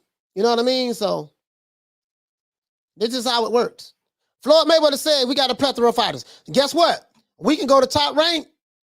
We can go to Top Rank website. Let's go to Top Rank website. We can go to Top Rank website, guys. I'm showing you what's going on. Top Rank. Let's see. Look at Top Rank fighters. Showing you what's going on. Showing you what the link is, right? See Shakur right here. Stevenson stops Herring to claim WBO title. This dude don't have a mark on his face. You still see the dimples. You still see the dimples. The man got dimples showing why he throwing punches. Landing at will. Right? Still see the dimples. Didn't have a mark on his face. Look at that. The ref didn't have a mark on his face.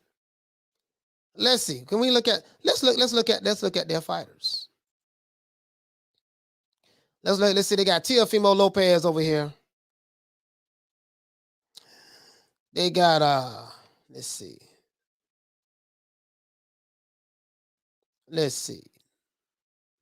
They got Teofimo over here. Oh, matter of fact, hold on, let me go back. Sorry about that, guys. Let me go back. That's 135. So you ain't gonna see Tank fight this guy. I can tell you that right now. That ain't happening. You ain't gonna see Tank fight that guy. That ain't happening. I'm gonna tell you why that ain't gonna happen. It's not in the plans. He's on the wrong side of the street. That's one. And two, you know, that's a tough matchup right there. Tough matchup. Let me see. Can we find some 135 pounders? Telling y'all the game right now. You ain't gonna see him fight this guy. That ain't gonna happen. He's on the wrong side of the street as well. That ain't gonna happen. You all the fight. Let's see. I'm telling y'all this is how it works. This is how this works, right? He's featherweight. That brother, that lightweight. Now they'll probably match him up with somebody like him, but he's 6-0. You can't put him in there with a 6-0 guy. Let's see how many featherweights they have. You're probably gonna see like Shakur. He ain't gonna fight this guy. This guy 4-0. He ain't got no more. Shakur probably don't even want to fight him anyways. Christopher Diaz, they might throw him in there. Shakur might get in there with him.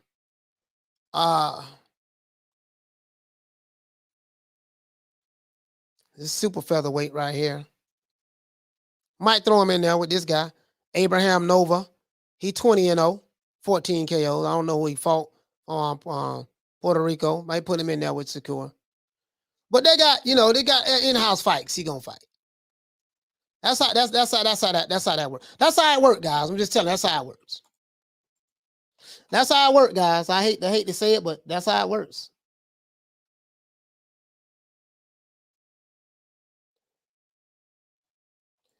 Damien says, unless they stand to make mega money by crossing the street. Yeah, but that's why those fighters come far and few. This is the business of boxing. And if you are a prospect, someone who we favor highly, it's very important that we matchmake you and build your career very well. This is what Mayweather Promotions is doing with Tank Davis. The fanboys don't see it because they don't understand how this shit works. I've been watching this a long time, and I'm learning so much out of this from this book. I'm learning so much, and then I learned a lot from what my uncle, when I boxed, he used to tell me a lot. Then my grandfather used to tell me a lot back in the Ali days. You know what I mean? Because my grandfather, he joined the Nation of Islam in 1955. 55. He was taught under Malcolm. A lot of ministers was taught under Malcolm at that time out of Mosque number 7 in Harlem. So a lot of stuff went on back then. But I'm not going to get into that, guys, because you guys won't even believe me anyway. So I ain't got nothing to say about that. But that's neither here nor there. And what you say, he said Shakur should fight the Brazilian Olympian that fought Oscar Valdez. Yeah, you're talking about Robson, yeah. He probably gonna fight him. He gonna fight him. He gonna fight Oscar Valdez too, because that's Rocky. That's the same side of the street. But I would rather see him fight Oscar Valdez first and then fight Robson. I would love to see him fight Oscar Valdez first and then fight Robson. Since they're on the same, they were the same company. You see what I'm saying? I would love to see that fight. Shakur Stevenson, Oscar Valdez, he's a pressure fighter. Oscar come in there and put the pressure on Shakur. So I would love to see this fight. Oscar Valdez is 30-0, 23 KOs. So some would consider that a knockout artist from Mexico. Oscar Valdez is 23-0. It's on 30-0, 23 KOs. He's a knockout artist, right? So you put the knockout artist in there with Shakur Stevenson, how that'll work out? And this fight more than likely will be made because both these are top-ranked fighters.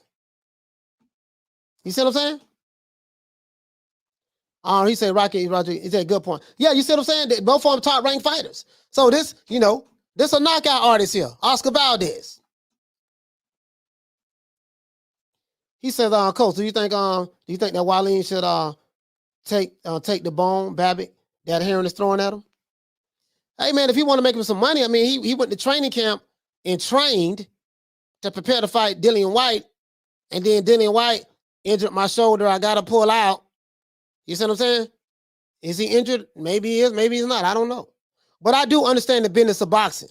This is what I'm trying to say, guys. Like a lot of the fights that you may be frustrated that you're not seeing, the business of boxing it doesn't really care about how I feel or how you feel or how we feel. You know what I mean? Hey, we got some in-house fights we can put together. But this is the fight to make right here. This is the knockout artist, right?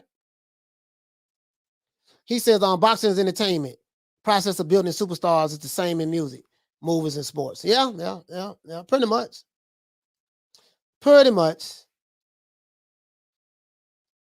He says Shakur going to sleep. Well, we'll find out. I definitely want to see that fight. Rob Rib Soul, he say, much respect to you, Coach. Yeah, man, I appreciate that, fam. Yeah, I want to see that. Yeah, I want to see that. I want to see that. So if Shakur gonna go to sleep, then we need to put Shakur in there with Oscar Valdez, so Oscar Valdez can put Shakur Stevenson to sleep. We need to put Shakur Stevenson in there with Oscar Valdez so Oscar Valdez can put Shakur Stevenson to sleep. That's what we need to do. That's what we need to do. You see what I'm saying? If Shakur gonna get put to sleep by Oscar Valdez, let's put him on in there so Oscar Valdez can sleep him. But if Shakur beat the brakes off of him, would you give him credit? Would you give him credit? Let's see. Von Scott says, Marco. Oh, you guys having a conversation. All right, Jizzy Easy, man. Salute to you, fam. Hey, okay. Peace out. Peace out. You know what I mean? So that's all I'm saying. So this how it works. This how it works. On the undercard, I did like Evander Holyfield's son, Evan Holyfield. I liked him. I was talking a little trash about him in the beginning because he was kind of timid a little bit, but he got some power. That left hook he dropped Buddy with. Bop. That was a good one too. But Mike Otto said, depends on how he wins. He would get no respect for running away with their points win. So let me ask you a question. If Shakur Stevenson stands in the pocket against Oscar Valdez, the way he stood in the pocket with Jamel Herring, and he's walking Oscar Valdez down and beating him, if he beat him like that, he won't get credit for that against a knockout artist? And I'm being facetious when I say Oscar Valdez is a knockout artist. You know, he got 23 KOs, but who you're knocking out matters. He said we gotta keep it real. Shakur just beat an out of prime Jamel who was flat-footed and had no ring leadership. So TDXC, I'm glad you said that, my brother. So I know that I'm gonna agree with you 1,000% for the sake of argument. Shakur Stevenson, he beat an out of prime guy. He ain't fought nobody. Do you consider Oscar Valdez as somebody? Do you consider Oscar Valdez as somebody? I want to build Oscar Valdez up. I want to blow him up. I want to make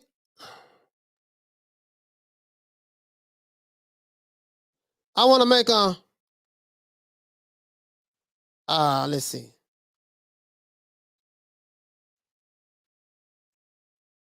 Oh, sorry about that, guys. Yep. Yeah, that's what I want to know. See, I'm gonna tell you where I'm going at with this. You know, because I listen, I get it. TDXC, he said, Coach, you taught class on the business of boxing today. I'm on TDX. So he say without the tea. Now listen, Oscar Valdez can drink all the tea he wants. He can drink all the tea he wants. He can eat whatever he want to eat. I don't care. He says Stevenson going to beat the brakes off of Oscar, pure boxing style. Bob will try to avoid this fight until Bob can't take the pressure from the fans asking for the fight. He says even if Shakur runs against Valdez, you still got to give credit. I'm just saying, if he fights him, would you? No, I don't think Tank holds it. Tank dropped that belt. The WBA belt at 130. I think he dropped that belt. I think he did. He's not going to fight there anymore. So if he's holding it, I don't know why. If Shakur beats Oscar, I will 100% give Shakur all of the credit in the world. Yes. Okay. Hey, okay. So it's agreed. If Shakur Stevenson beats Oscar Valdez, Shakur Stevenson detractors will give him all the credit in the world. So we need to see this. We need to see this fight happen. We need to see this fight happen then. I want to see this fight happen bad as hell. I want to see Shakur Stevenson and Oscar Valdez fight happen bad as hell, bro. Because It is my belief that this would take Shakur Stevenson to the next level, beating this guy. That's my belief. So I want to see that fight better than bad as a hog needs slop. I need to see that fight. Oscar Valdez knockout artist, he's a killer. Shakur Stevenson, they ain't really fighting nobody. I ain't really impressed with him. I ain't really impressed with him. Right? Oscar gonna expose him. So we need to make that happen. We need to make that happen ASAP. He says, yeah, right. They'll just, he said, yeah, right. They just point how born he is. But this is the thing, though. If Oscar Valdez, he's his knockout artist, right? He should better knock Shakur Stevenson out. He should be able to impose his will on Shakur Stevenson and make the fight the way he wanted to be, right? It takes two to tango. He says, Coach, Top Rank have another top-class prospect that fought last night. He's on the 19. Yeah, I saw the guy. I saw him. He's the youngest guy that they've ever signed. I saw him. I'm not impressed yet, to be honest with you. I got to see him fight some more. I'm not impressed yet. He said, why they give him credit for Valdez and not Herring? It's subjective to them. If listen, Philly Fly, I'm gonna tell you right now, if and when this fight is made between Shakur Stevenson and Oscar Valdez, he gonna beat the brakes off of Oscar Valdez. Oscar Valdez can drink all the tea in China. He gonna get his ass beat when he fight Shakur Stevenson. I'm calling that shot right now. To this day. Wrong style. He gonna fight that old Mexican style. That old Mexican style is not going to work with Shakur Stevenson. That is my belief. That is my opinion. You don't have to agree with it. I want to see this fight happen bad because I want all of those guys who got faith in Oscar Valdez. I want them to see it with their own eyes, and I want to see it with my own eyes. And I can guarantee you this: Shakur Stevenson will not be running. He's not going to be on his toes. He ain't going to be dancing around the ring. He going to sit right there in front of Oscar Valdez so where Oscar Valdez can hit him. He going to sit right there in front of him. I can damn near guarantee you that. He going to sit right there in front of him, and then guess what? He ain't going to be able to hit him. You listen, I'm telling you. I don't read this book before, seen this movie before. Sometimes, I want to see this fight bad. I want to see this fight bad. That's all I'm going to say. He says, Coach, who's the number one contender for the IBF? In what weight class? In what weight class, Bond? What weight class? He said, Coach, Tank not a prospect anymore. 27 years old, and has plenty of fights done now. I totally agree with that. Tank is not a prospect. But I'm telling you what's going on, William. Hold on, let me show it to you again. William. This what's going on. William. My brother. Tank Davis' career is being strategically choreographed. He's going to fight this guy, Rolly Romero, 14-0. This guy might get knocked out, but I could be wrong. We got to see the fight anyways, but, I could be wrong. He might get knocked. He doesn't have the skill set, in my opinion, but, hey, he may land one of those bombs, may prove me wrong. Then after this fight, we probably going to get Tank fight this guy. This is a Mayweather Promotions fighter. Ladarius Miller, 21 wins, 2 losses. They're going to put Tank in there with this guy.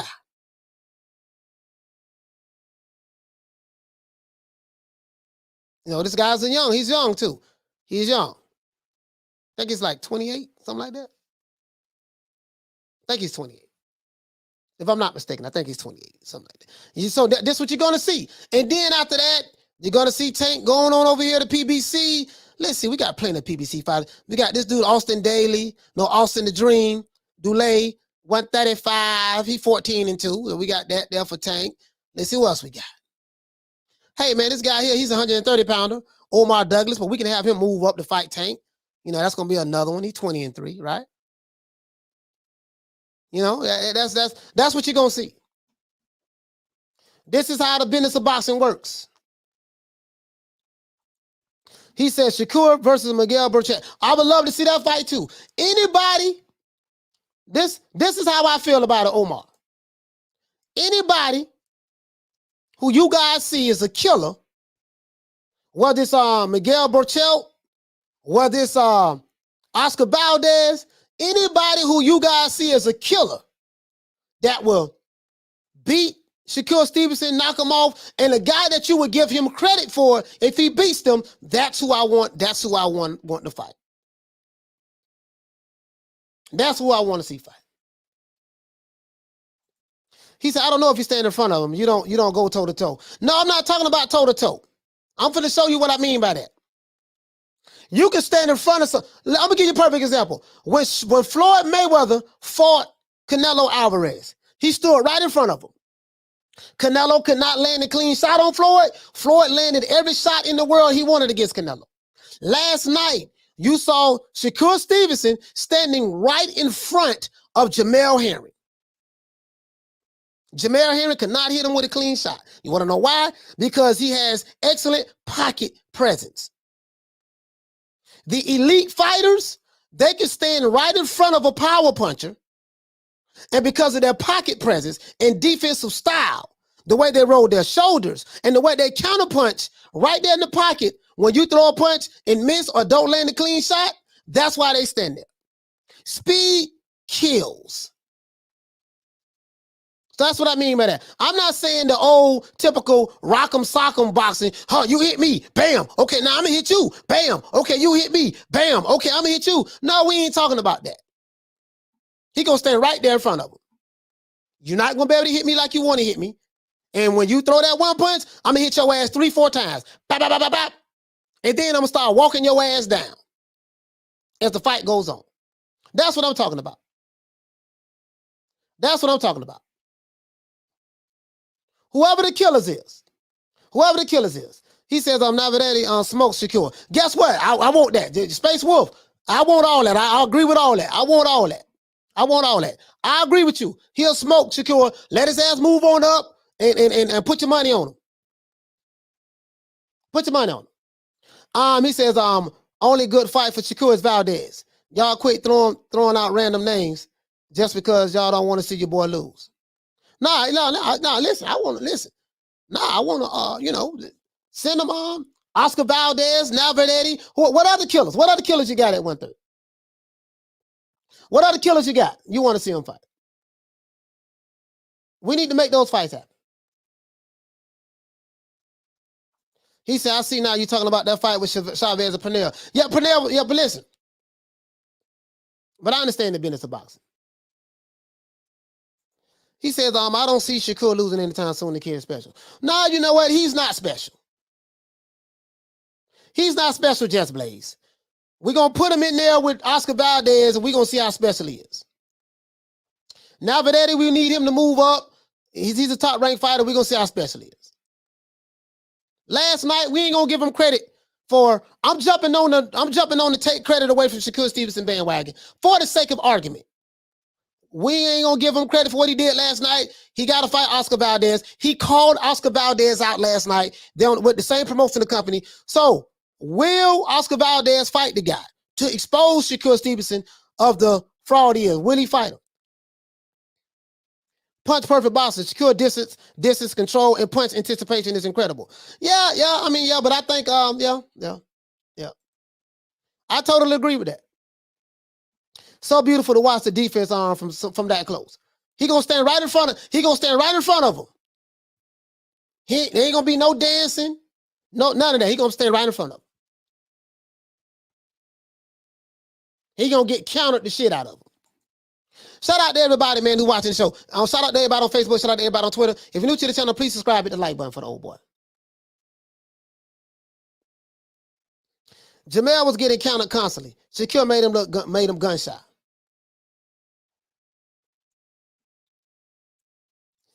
He says, Shakur be the world champion. What more does the kid need to do? The world champion was old. He was washed up. Oscar Valdez is going to be that one.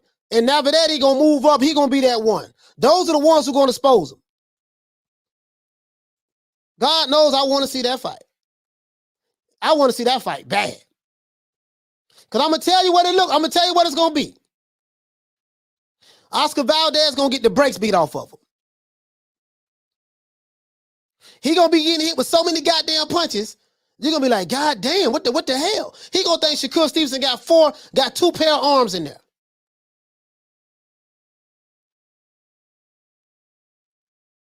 He going to be coming forward. I'm going to land my shot. Don't land the shot. Shakur ain't going to be dancing none of that shit. He going to stand right there in front of him. When he throw that punch, slip it, bop, bop, bop. Come on. Step up, inch up to him, inch up to him. He going to be throwing his punches, bop, bop, uppercut, bop, hook, bop, right hook, bop. High guard, hit him on the, bro, I don't see this movie before. I don't see this movie before, bro. I want Oscar Valdez to get in there real bad. I want him to get in there real bad, bro. Oscar gonna be the one to expose Shakur. I want that shit to happen bad, better than the whole knee slop. I want it to happen bad.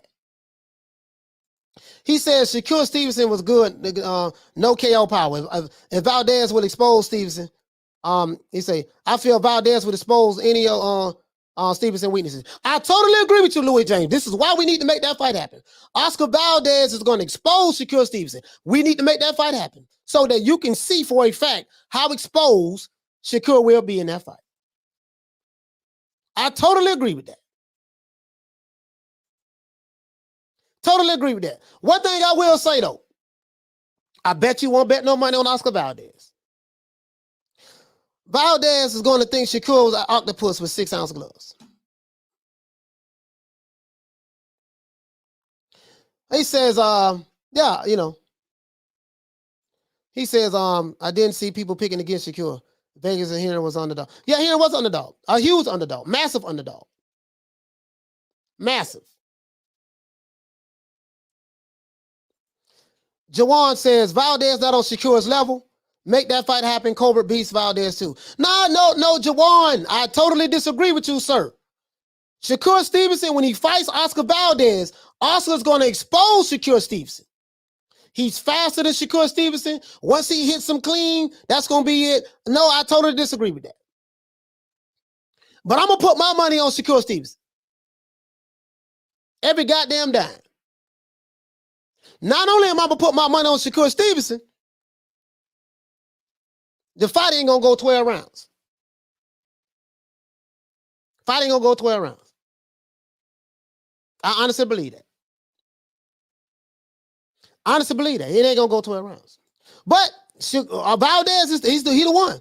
He said, as Valdez is no competition for Shakur Stevenson or top rank will knock him out. Did you forget Mr. Gary Russell beat Valdez? Oh, that was back then. Deborah, that was back then. Gary Russell really didn't beat Valdez. We just gonna say that they cheated him. We gonna say they cheated. As a matter of fact, are you talking about Oscar Valdez? Oscar, let me see something. Oscar is undefeated though. Oscar's undefeated. Let me see. What's Valdez's record? I think he's undefeated though. If I'm not mistaken. I think Oscar Valdez is undefeated. I could be wrong though. I don't know. I haven't seen a lot of Oscar Valdez's fights, to be fair. I think I might have seen like 6 or 7 of his fights. Yeah, he's undefeated. Oscar ain't got no losses. He ain't got no losses. Let's see.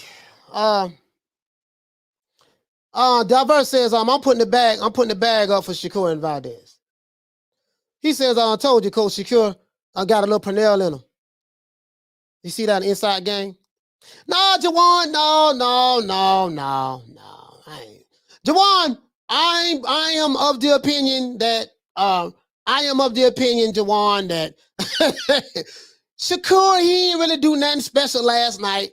Oscar gonna be the one. So right now, I'm going on an Oscar Valdez versus Shakur Stevenson campaign.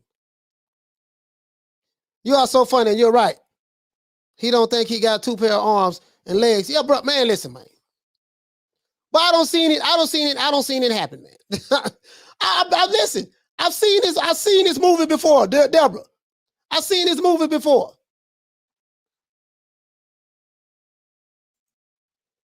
She said, easy, mate. I hope y'all all good in England. Here it's 11 p.m. Yeah, it's 11 p.m. over there, man. Yeah, man. Shout out to everybody in the UK, man, in England. Hey, okay. But yeah, y'all can get all my money. Y'all can get all my money. All my money. He means JoJo Diaz. Oscar's undefeated. Yeah, he meant JoJo Diaz. Yeah. Yeah, they gonna get all my money. They gonna get all my money right there. They gonna get all my money right there. Oscar the one. He the one. He says, I don't think Oscar is faster than Shakur, but Oscar is stronger for sure. He just got to make it a rough fight and throw the kid off his game. Jamel was just not letting his hands go. That was the reason why he wasn't letting his hands go. When you, TDX, when you see a fighter not letting his hands go, that means that the person that he is fighting, hand speed is so fast that he's afraid that if he throws a punch, he knows that he's going to get countered with at least 2 or 3 or 4 punches that's coming back.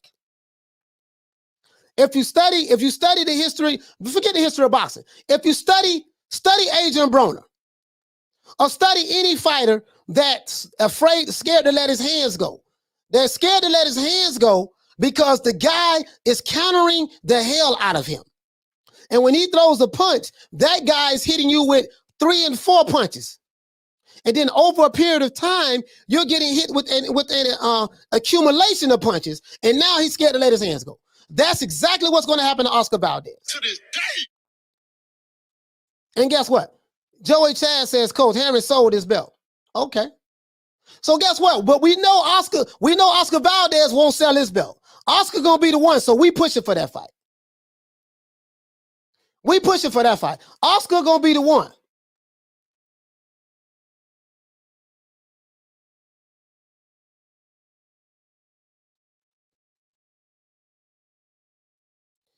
Yeah, we pushing for that fight. Mr. Gary Russell exposed Valdez. What is he talking about? Why they want to talk about? Let's talk about that fight. Okay, let's see. Okay, let's go here. Let's go. The only problem with that, right? Deborah, you said that Gary Russell beat Oscar Valdez, right? There's only one problem with that. There's only one problem with that.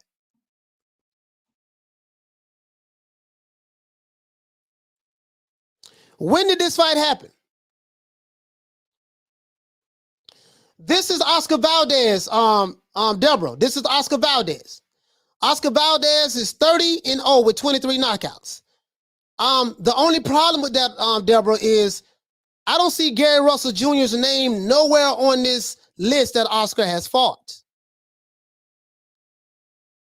So I think you're mixing up Oscar with JoJo Diaz. That's all I'm saying. I think that's what you're doing. Now Valdez will set it because he might vacate.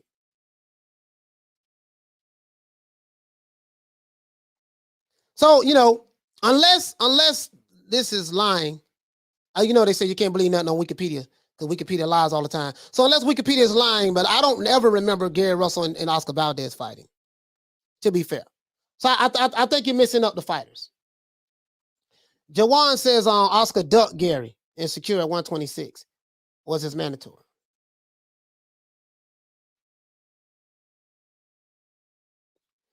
Is he talking about in the amateurs? I don't know nothing about the amateurs, to be honest with you. What went on in the amateurs, I don't know. But that wasn't clarified. It was the amateurs. That wasn't clarified, so I don't know. I don't know if she was talking about the amateurs. I don't know who they fought in the amateurs, to be honest with you. So you guys got me on that. If it's the amateurs they talking about, you got me on that. They never fought. Yeah, I know they never fought, but you get what I'm saying, though. You get what I'm saying, though. Oscar Valdez is the one.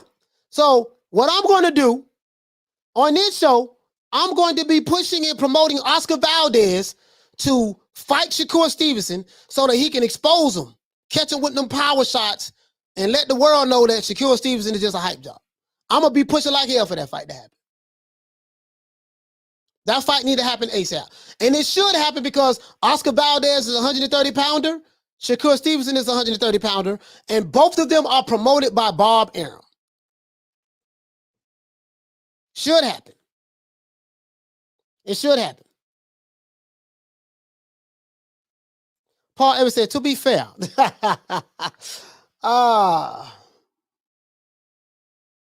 To be fair. That should happen.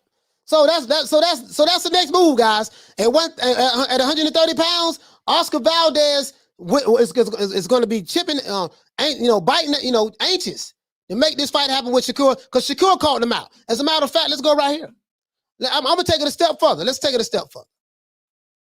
Because I want you guys to hear this. I want you guys to hear this. I want you guys to hear this. I think it's over here. Let's go over here. Let's go. I got it over here. I got it over here. Shakur did call out Oscar Valdez after the fight. Called him out. He won Oscar. He won Oscar, right?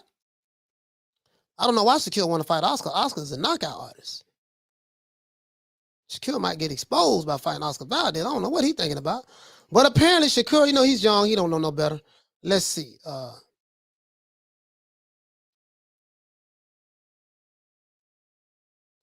Let's see. Who's talking about it? Okay.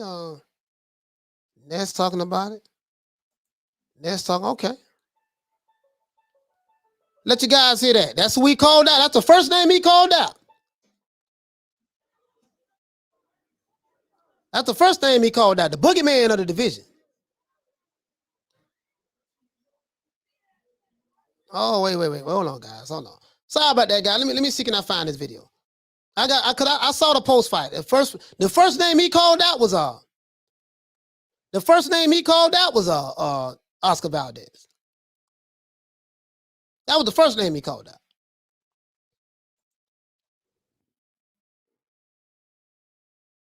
So we need to make that fight happen, man. I promise you, I'm gonna do everything in my power as a content creator to,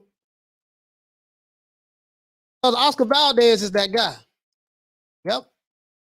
That's what they say. And Navarrete, he moved up the fight. He moved up. Let's see.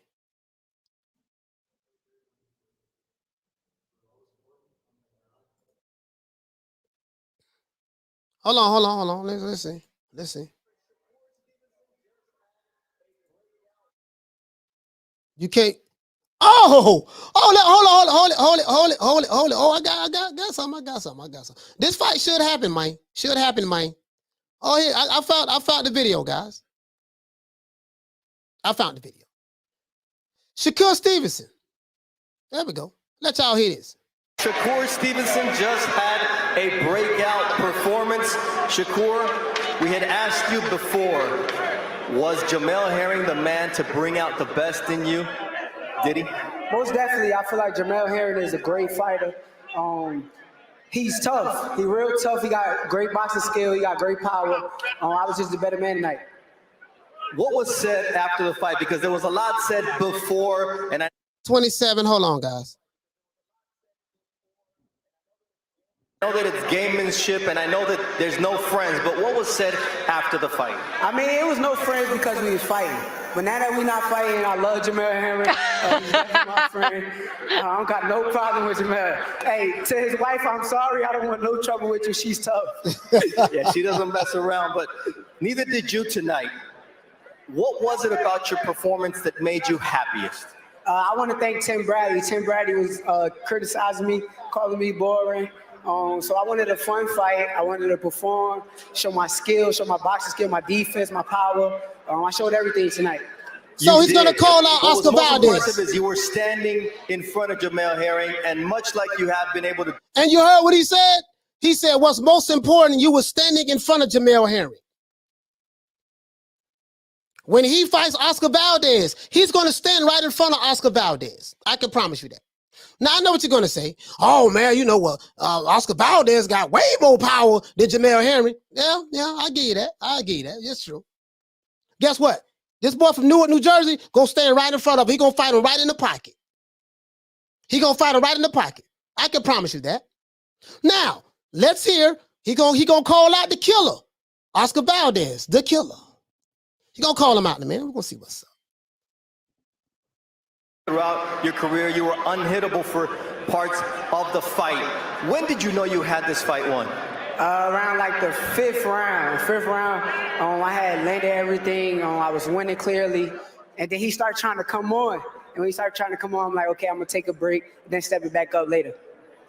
Jamel, his left eye started to swell early, but then that cut happened. What did you think when you saw that blood streaming from his face? Let's see what's going on. Let's go on with Oscar Valdez. Let's see what he said about Oscar Valdez. So every punch I was looking for, I was trying to touch the cut, just to make the doctor stop it. The first title you ever won was a vacant belt. This one you had to take from another fighter. How did that feel? It felt amazing. I want to be a superstar in the sport. I'm here to last. I take my craft very serious. I'm disciplined. Look at his dimples. I did a strong camp. I want to thank my team. Coach Wally Moses, Jack, Dirk, Kay. All right. Strong team. They This got a good interview for this, and we was in the gym grinding. Everyone talks about. Love my family and friends too. I appreciate y'all. Everyone talks about the young princes, kings, whatever you want to call them, at 135 who don't step into the ring against one another. But here at 130, there's champions who want to fight. Who do you want to fight? I mean, there's only one fight left at the end of the day. It's the biggest fight in the division. Oscar can't keep ducking. It's time for him to fight.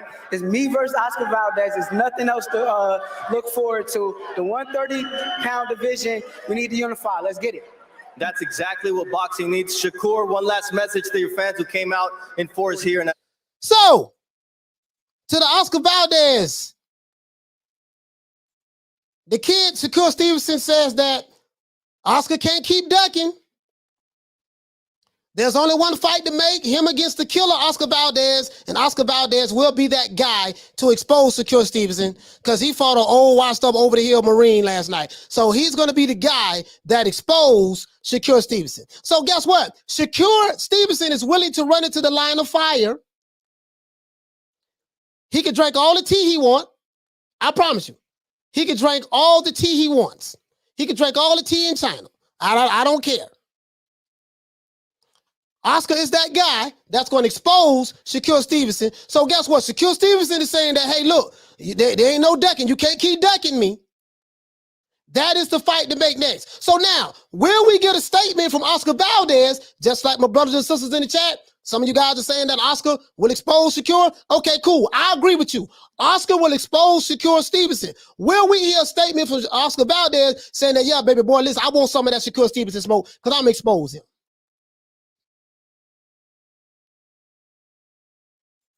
He says something about him tells me that he doesn't have the goods. Okay, all right, that's fine.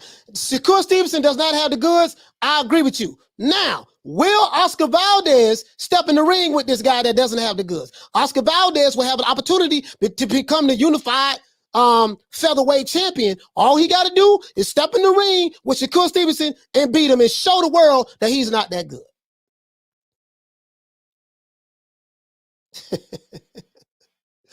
He's all like Jamel. He's a nice stand-up guy. He's a nice guy, yeah. Peter Von said, there's no way Valdez beats Shakur. Scott say, don't mention the dimples. Yeah, he got dimples, man. Got to do with dimples beating your ass. He said, my guy Jamel was meant to lose this fight. Jamel ain't all that. Y'all got to understand, he had 2 defeats already. Okay, fine. TDX, listen, brother, whatever you say, I agree 1,000% with you. What about Oscar Valdez? He called Oscar Valdez out, my brother. I'm trying to stick to the topic. You're right about that. Jamel ain't all that.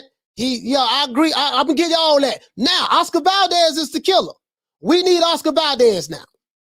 This kid right here with the dimples, the kid with the dimples and the good hair. The kid with the dimples and the good hair, he don't even look like he had a fight. That guy is called out Oscar. Let me let you hear it again, just in case. Me versus Oscar Valdez is nothing else to look for. Fight. I mean, there's only one fight left at the end of the day. It's the biggest fight in the division. Oscar can't keep ducking. It's time for him to fight. It's me versus Oscar Valdez. There's nothing else to look forward to. The 130-pound division, we need to unify. Let's get it. That's exactly what boxing. All right, TDX. What my brother at? TDX. Did you hear what Jamel said? Did you hear what Shakur said?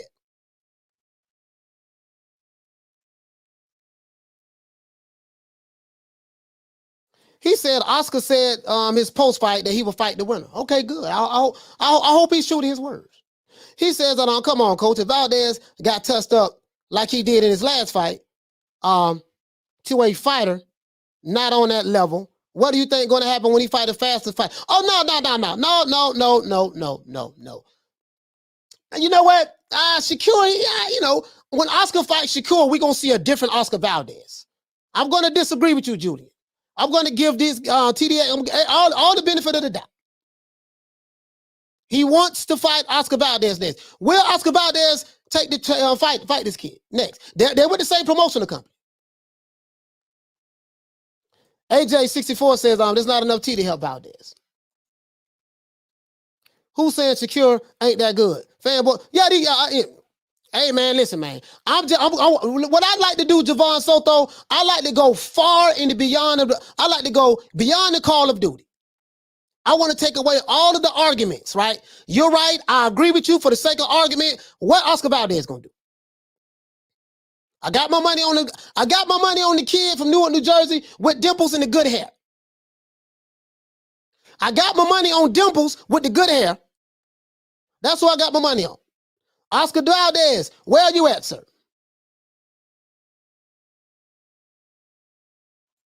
He says, I got a problem always taking the underdog, though. Always ride for the underdog. Yeah. He said, once again, you can look good against weak opponents. I totally agree with that. So, TDX, Oscar Valdez, do you consider him a weak opponent? Do you consider him a weak opponent? If you do not consider him a weak opponent, will Oscar Valdez fight this kid? That's what we want to know. You're right about that. You can't look good against a weak opponent. So Oscar Valdez is not a weak opponent, right?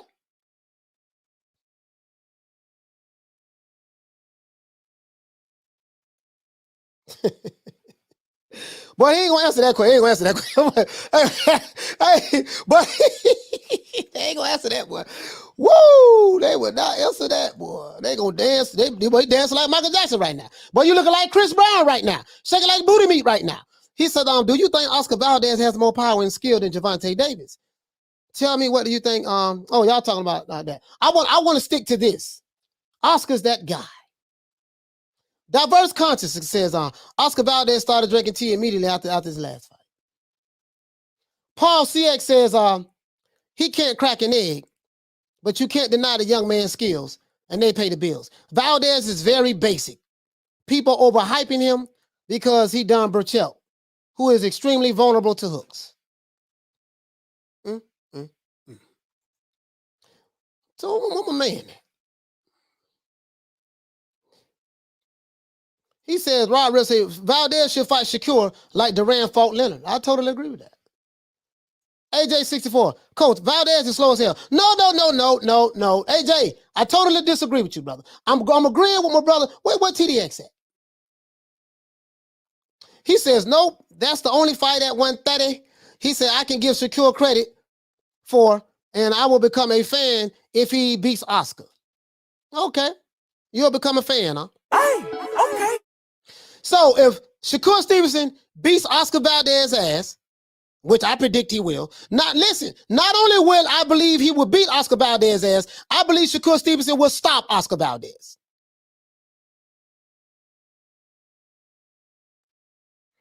I wouldn't forget that. I will bet you just on the stoppage, he gonna stop him. He gonna beat him like a piñata.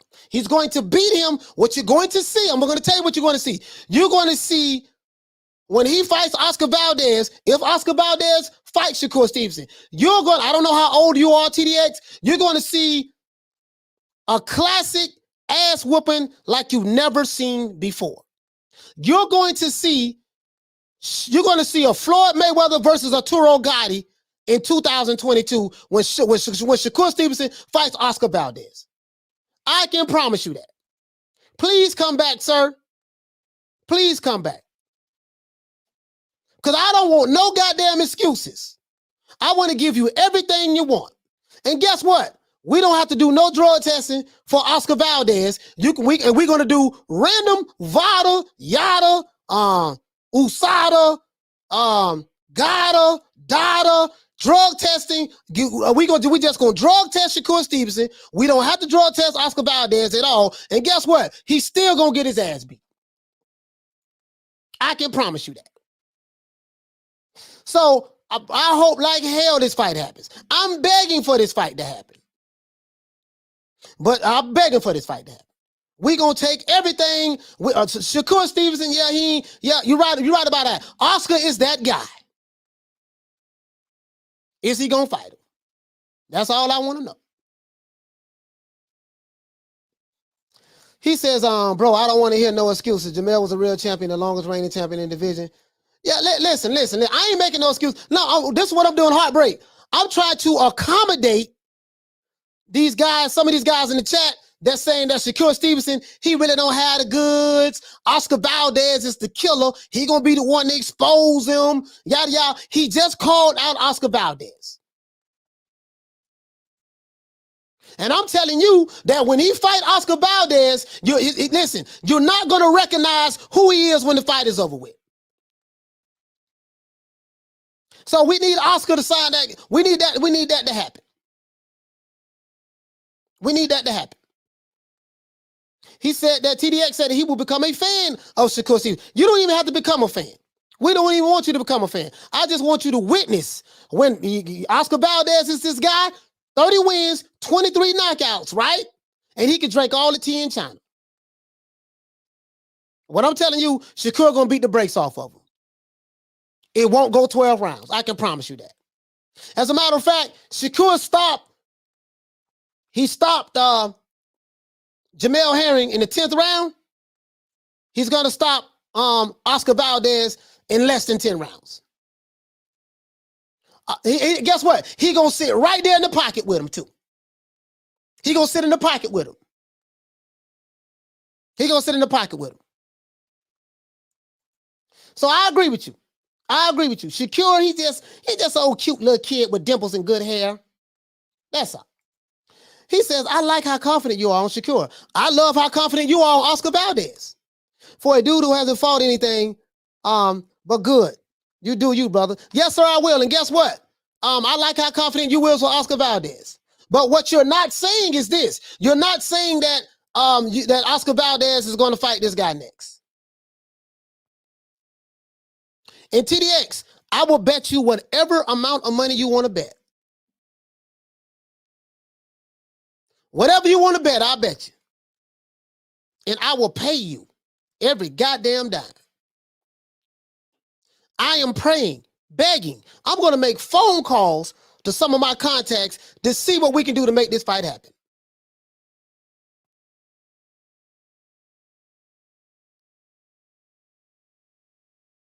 I like how confident you are on Oscar Valdez. I really do. Oscar Valdez does not impress me at all. He gonna get his ass beat. And guess what? He can drink all the goddamn tea he wants. Ain't that gonna save that boy from his ass whooping? Nothing gonna save him for his ass whooping. Oh well. Anyways, man. And as a matter of fact, check this out. TDX, you can hit the old boy up right here too. I'm finna give you my email. Matter of fact, you can hit me up on Instagram at Coach Malachi Williams. And if you want to reach out to my email account, when this fight gets made, because I think it's gonna get made. He called him out.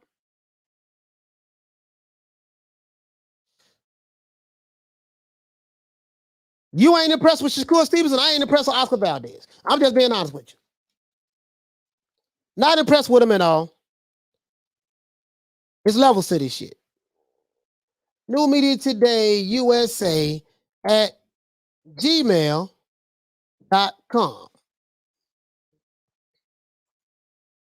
And this here from my good brother TDX at TDXC.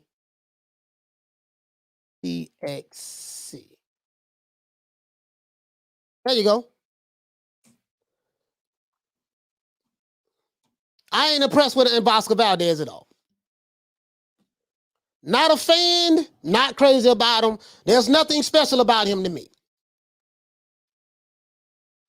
Nothing special about him at all. But for the sake of argument, we're gonna make Oscar Valdez. He's this killer. He's a Superman. You got an opportunity, brother. We're gonna do everything in our power to make this fight happen.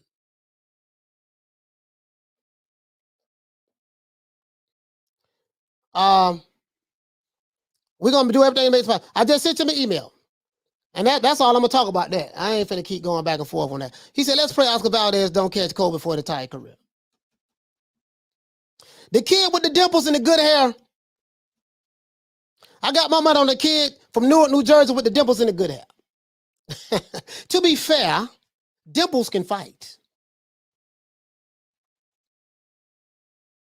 And I'm gonna tell you how it's gonna go down. We're gonna sit right there in the pocket. When he come with that pressure style, when he come in, pause, when he break his ass in there, he gonna be coming back up out of there. Nah, nigga, don't run now. Don't run now. No, don't run now. No. I'm here. I saw it.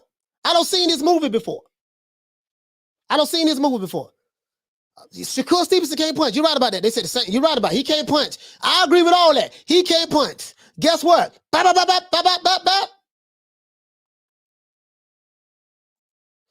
Shakur can't punch. Yeah, you're right about that. He can't punch. Tell Oscar Valdez to sign that contract. It should be easy for him. Arlette says, what's good hair? When you have like a mixed grade of hair, basically. Like Shakur Stevenson this is good hair. Just look at his hair, that's good hair. Shakur Stevenson, that's what's good hair. He says hair look average to me. Okay, that's to you. That's to you.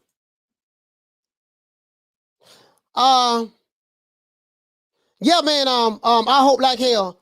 I hope like hell. He says, move up to 135 and fight Till. No. We're not gonna deflect. We got a killer at 130. This kid right here, he needs to clean out the division. We got to get by Oscar Valdez first. So we ain't worried about Teofimo Lopez. Teofimo is lightweight. Teofimo is a lightweight division. He got a lot of fights up there. This guy needs to focus on Oscar Valdez. He needs to focus on Oscar Valdez. We want all of that. We want that Oscar Valdez next. He the killer. That's what we want. And guess what? I want to hear what Oscar Valdez has to say. Matter of fact, I'm finna hit Oscar Valdez up right now on Twitter. Let's go to Twitter. Shit. That's what I want to know. We gonna find good old Oscar. Oscar. I ain't talking about De La Hoya neither. We gonna talk about that killer, Oscar Valdez.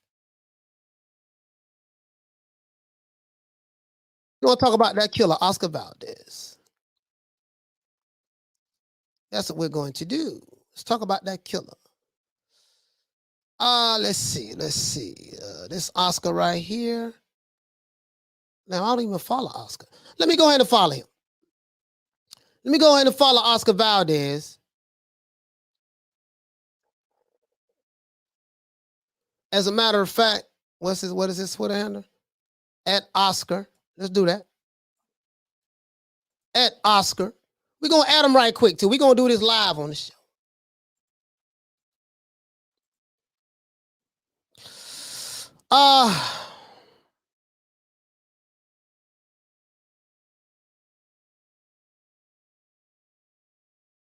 Shakur Stevenson has called you out.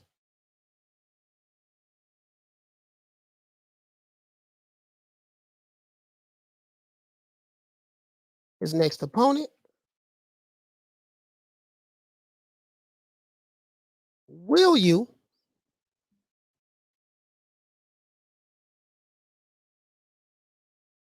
help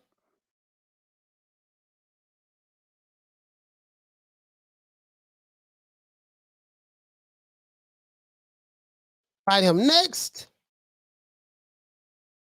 or will you duck him? Question mark. Shakur Stevenson has called you out for his next opponent. Will you accept the challenge and fight him next, or will you duck him? Give him another option.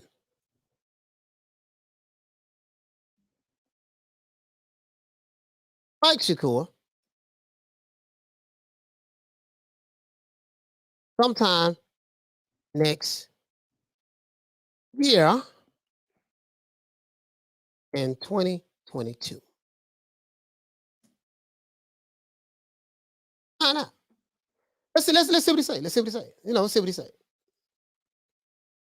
We'll find out. We find out. So I just sent him that. I just sent him that, right? We'll find out. Just sent them that. Okay. So we'll see what's up. We'll see what's up.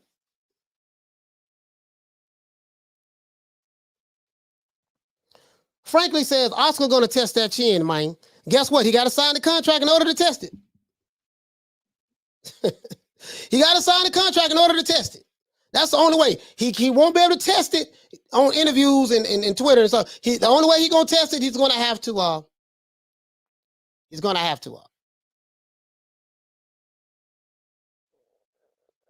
She says Shakur might stop Oscar Valdez. There's no might in it. Shakur on fire right now. He should fight in 3 months and stay active for exposure. They're trying to deflect and all that shit. No, we ain't doing no deflecting. Oscar Valdez, sir, bring that ass here, boy. I'm going to dedicate an entire show to Oscar Valdez. And I want Oscar Valdez to sign the contract, fight Shakur Stevenson in his next fight. He's the killer. Shakur ain't fought nobody. I'm going to give you all of that. Guess what? Oscar Valdez is somebody. And I gave you my email address, TDXC. You can hit me up on Twitter. No, you can hit me up on Instagram at Coach Malachi Williams. I gave you my email address, newmediatodayusa@gmail.com. And I'll be here every day, 3 o'clock Eastern Standard Time. I am not hard to find. Anybody like Oscar Valdez over Shakur Stevenson, when that fight is made, please reach out to the old boy. Please. Please. Shout out to George H. Hey, okay. For dropping that quarter of a bam dub on your boy. Hey, Leroy. Super chat received. Playtime's over, boy. He said, respect, coach. Start as we mean to continue. Peter Varnock says, Bob Aaron will make the Shakur Valdez fight. Yes, that's what I want to hear. I believe that. He said, Stevenson going to run. How's he going to run when he called the man out? He says, if Valdez don't want to fight Shakur, he needs to go get the other belts in the division.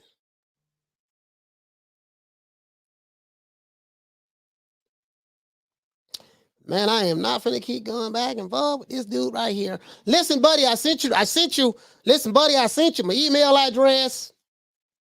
I'm on live 3 o'clock Eastern Standard Time. And you can find me on Twitter as well. I'm begging, hoping, praying, wishing upon a star that this fight happens. Oscar Valdez is going to get beat the brakes off of him. And he's going to get stopped. And we can bet on the stoppage if you want to. We can, if you ain't got confidence in Oscar like that, winning the fight, we can bet that he gonna get stopped. It won't go 12 rounds. We can bet that they won't go 12 rounds. Forget who's gonna win. We can just bet he won't go 12 rounds. They ain't got no faith in Oscar Valdez like that. They just hate. They just don't like Shakur Stevenson. What you mean? He didn't stop Jamel. He did stop Jamel. The referee stopped the fight. Do you know what a TKO stoppage is, sir? This is a casual, guys. This is a casual. Do you know what a TKO stoppage is, sir? Do you know what the definition of a TKO stoppage is, sir? Apparently you don't. He said wasn't even hurt. The ref was paid off. Okay. All right, my brother.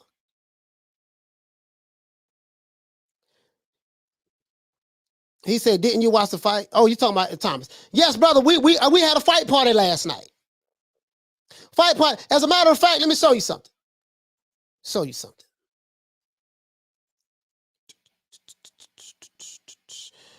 Dude. Had a fight party last night. Say, boy, we had a fight party last night, boy.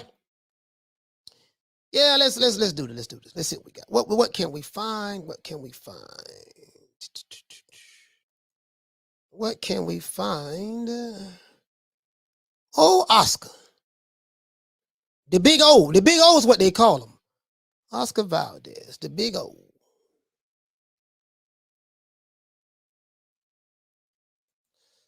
The big O.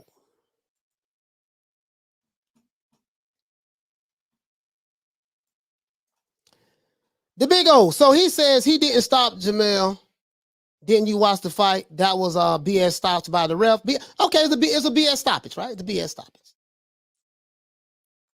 It was a BS stoppage.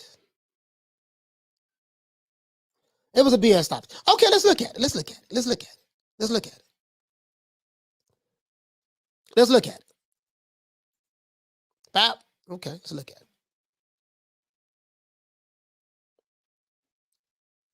Look at it. Don't look like he's running either. He's standing right in front of him. Don't look like he's running. Don't look like he's running. Standing right in front of him. See that counter he did? See that counter? The referee shouldn't have stopped this fight. Oh no. Oh, that was a garbage stop. Bro, how many times was he hitting him? See that again. That was the 10th round, right? That was a garbage stoppage right there.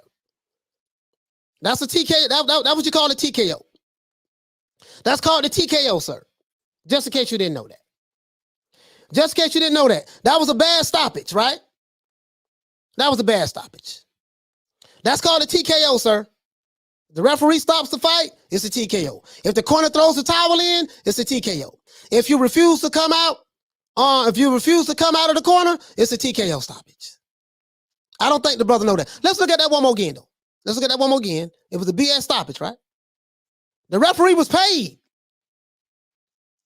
Let's see how many punches he landed. I want to see, can we count this? 1, 2, 3, 4. He missed that one. 5, 6, 7. Ooh, 8, 9. Body shot. Bop.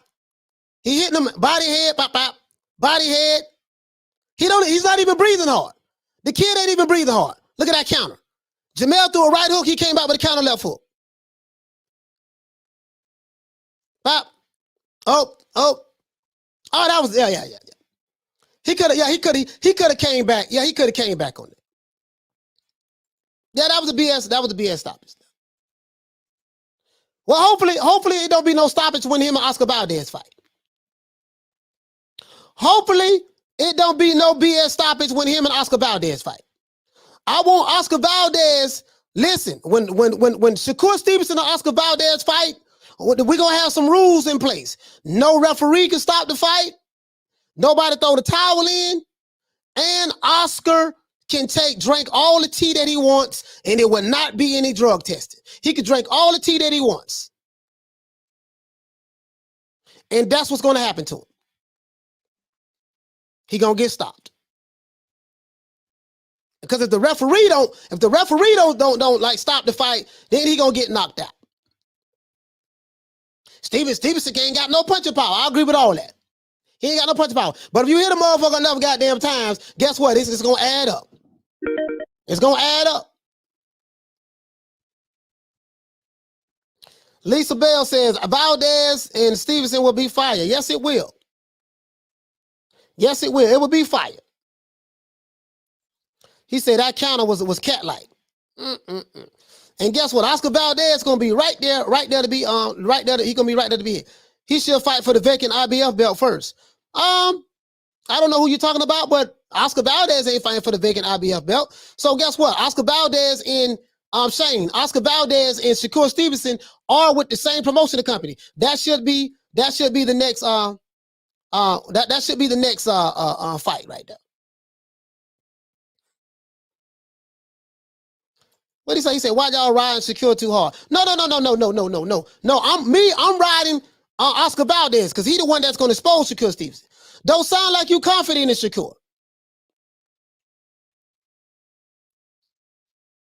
Don't sound like you confident in Valdez. He said, "Coach, you funny. Shakur stopping a dog like Valdez." Yes, Valdez is a dog, a wolf, a coyote, a fox, Godzilla, King Kong, Mothra. Yeah, he's all of that. His ass getting stopped. Oscar Valdez is 5 dogs, 6 dogs, 7 dogs, 8 dogs, 9 dogs, 10 dogs, 20 dogs. His ass gonna get the pinata beat out his ass. Please make that fight happen. I want that fight to happen bad. He said, "Coach, I was at the fight. Shakur was beating the brace off of and rolled us off of Jamel." Yes, he was. No, DJ, this is the thing, though. Now they're saying that Oscar Valdez is that killer. Oscar Valdez is that guy that's going to be the one to beat Jamel Herring and not Shakur Stevenson. And guess what? We're going to give them all that. Please, Oscar Valdez, sign that contract. Oscar Valdez is the guy.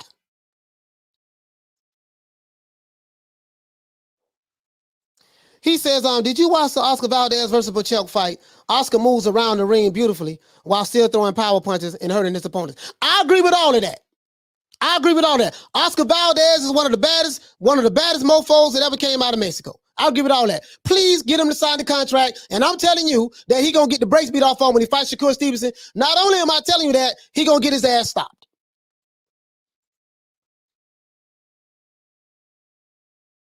Period. And listen, and TDX, I'm willing to bet you whatever you want to bet. My email address, I just added you, New Media Today USA Boxing, and you can send me a direct message on Instagram at Coach Malachi Williams. I'm not hard to find, and I'm here every day, 3 o'clock Eastern Standard Time. Please, let's make this fight happen. He say Valdez is going to eat jabs all night because at some point in the fight, he's going to want to fight, not box.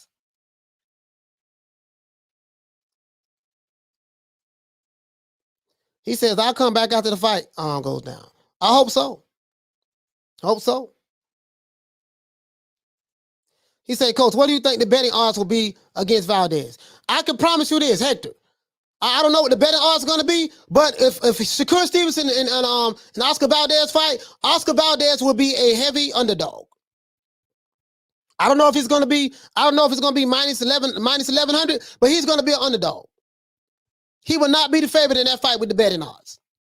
He might be the favorite with TDXC, but he will not be the favorite. I really believe that. He got, Shakur ain't got no punching power. I'm going to give you all of that. All of those are the reasons why Oscar should win this fight. All of those are the reasons why Oscar should win this fight. Shakur Stevenson, he don't have punching power. He ain't fought nobody. He beat a washed up Jamel Herring. I'm going to give you all of that. These are all the reasons why Oscar Valdez should win this fight.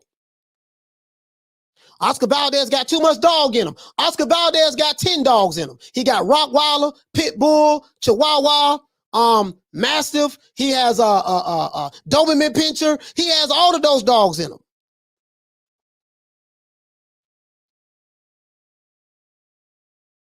He has all of those dogs. I'm gonna give you all of that. Shakur Stevenson is he the pretty boy with the dimples and the good hair. And guess what? I got my money on him. You can keep the dog.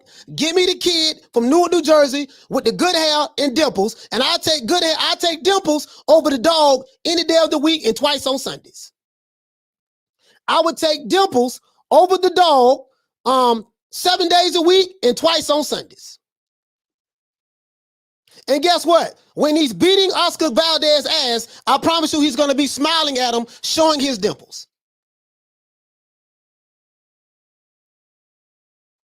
Mike Ocho says the only dog Shakur has in him is the Chihuahua. Guess what? The Chihuahua is going to beat Oscar Valdez's ass. Mike Ocho, Big Ocho, New Media Today USA at gmail.com. I'm here every day. You can catch me. That's my at gmail.com. That's my email address. You can catch me on at Coach Malachi Williams on Twitter, on Instagram, and I'll be here at 3 o'clock Eastern Standard Time every day.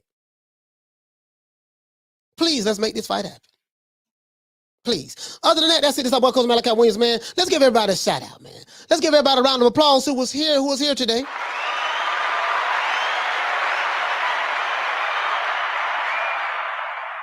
I like dimples. I like this guy right here from Newark, New Jersey with the dimples and the good hair. Oscar Valdez, get a good look at this kid. He is going to beat the brakes off of you. And we're going to let you take all the tea that you want to drink. It's not going to help you. I know you train with Eddie Reynoso. I know you train with Canelo. You can train with 5 Canelos, 15 Eddie Reynosos, 13 Godzillas, 10 King Kongs. I know you got dog in you, so you got a pit bull in you. You got Rottweiler, Doberman, Saint Bernard, all of that. This kid right here with the dimples and the good hair is gonna beat all that shit out of you. Y'all come over here and get this money, man. Other than that, man, let's go ahead and do this, man. Let's go ahead and do this shit. They got faith in Oscar Valdez. Oscar Valdez, he don't impress me at all. Not a fan. Anyway, shout out to the Queen Bless 365. Shout out to the Queen Lisa Bales. Shout out to the Queen Arlette. Shout out to TDXC. I hope to see you soon, brother.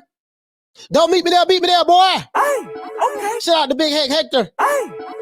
Shout out to Paul CX. Shout out to the TKE. Shout out to Joe Lewis. Shout out to AJ64. Shout out to Jeff Lucietta. Shout out to Bon Scott and Peter Von Arts. Mike Ocho, I hope to see you soon, baby. Shout out to the Queen Lisa Bales. Shout out to the Queen Karma Serene. Shout out to the Queen Lady Shan Dundam Season. Shout out to her. Shout out to Diverse Consciousness. Shout out to Victor Torrenos. What's going on, fam? Let's see. Shout out to Paul Evans. Shout out to Bon Scott. Shout out to Peter Von Arts. Shout out to Diverse Conscious. What's going on, fam? Shout out to Joe Lewis. Shout out to Bounty King. What's going on? Shout out to Troy Smoke Alarm. Let's see. Shout out to Peter Von Arts. Shout out to Frankly Sherry. He said coaching his feelings. No, I'm not. I'm not in my feelings at all. Only feelings I have, frankly, is I want to see Oscar Valdez and Shakur Stevenson fight. I would love to see you here too. Love it. Shout out to Bon Scott. Shout out to Money Graham. DJ in the building. Eric Valentino. Shout out to Diverse Consciousness. Shout out to Philly Fly. What's going on, fam? Shout out to Halim. Shout out to my brother Charlo. Shout out to Arthur Hawkins. Shout out to Neo. What's going on, Neo? Paul CX. Shout out to Graham Taylor. Shout out to Bounty King. Shout out to Troy Smoke Alarm, Ben Adams, Boxing Fanatico.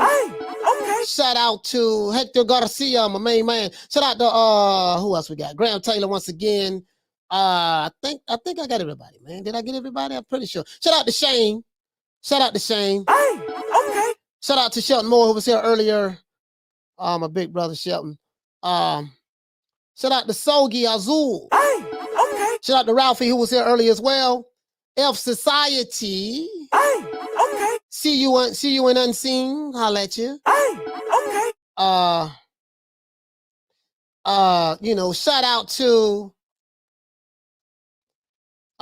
you say He says, has Shakur chin be really tested, coach? Guess what, Franklin Sherry? Oscar Valdez has an opportunity to test Shakur Stevenson's chin. Wouldn't you agree? Wouldn't you agree, my brother? Oscar Valdez has a perfect opportunity to test Shakur Stevenson's chin. So we should be pushing to make that fight happen. I'm going to do everything in my power to make that happen. I'm going to try to do a social media campaign and everything. You're right about that. His chin hasn't been tested, so Oscar Valdez is that guy that's going to do it. Okay. Shout out to Rod Rib Shows. Okay. Shout out to the Queen Bless 365. Okay. Shout out to Paul Evans and salute to Ava. Okay.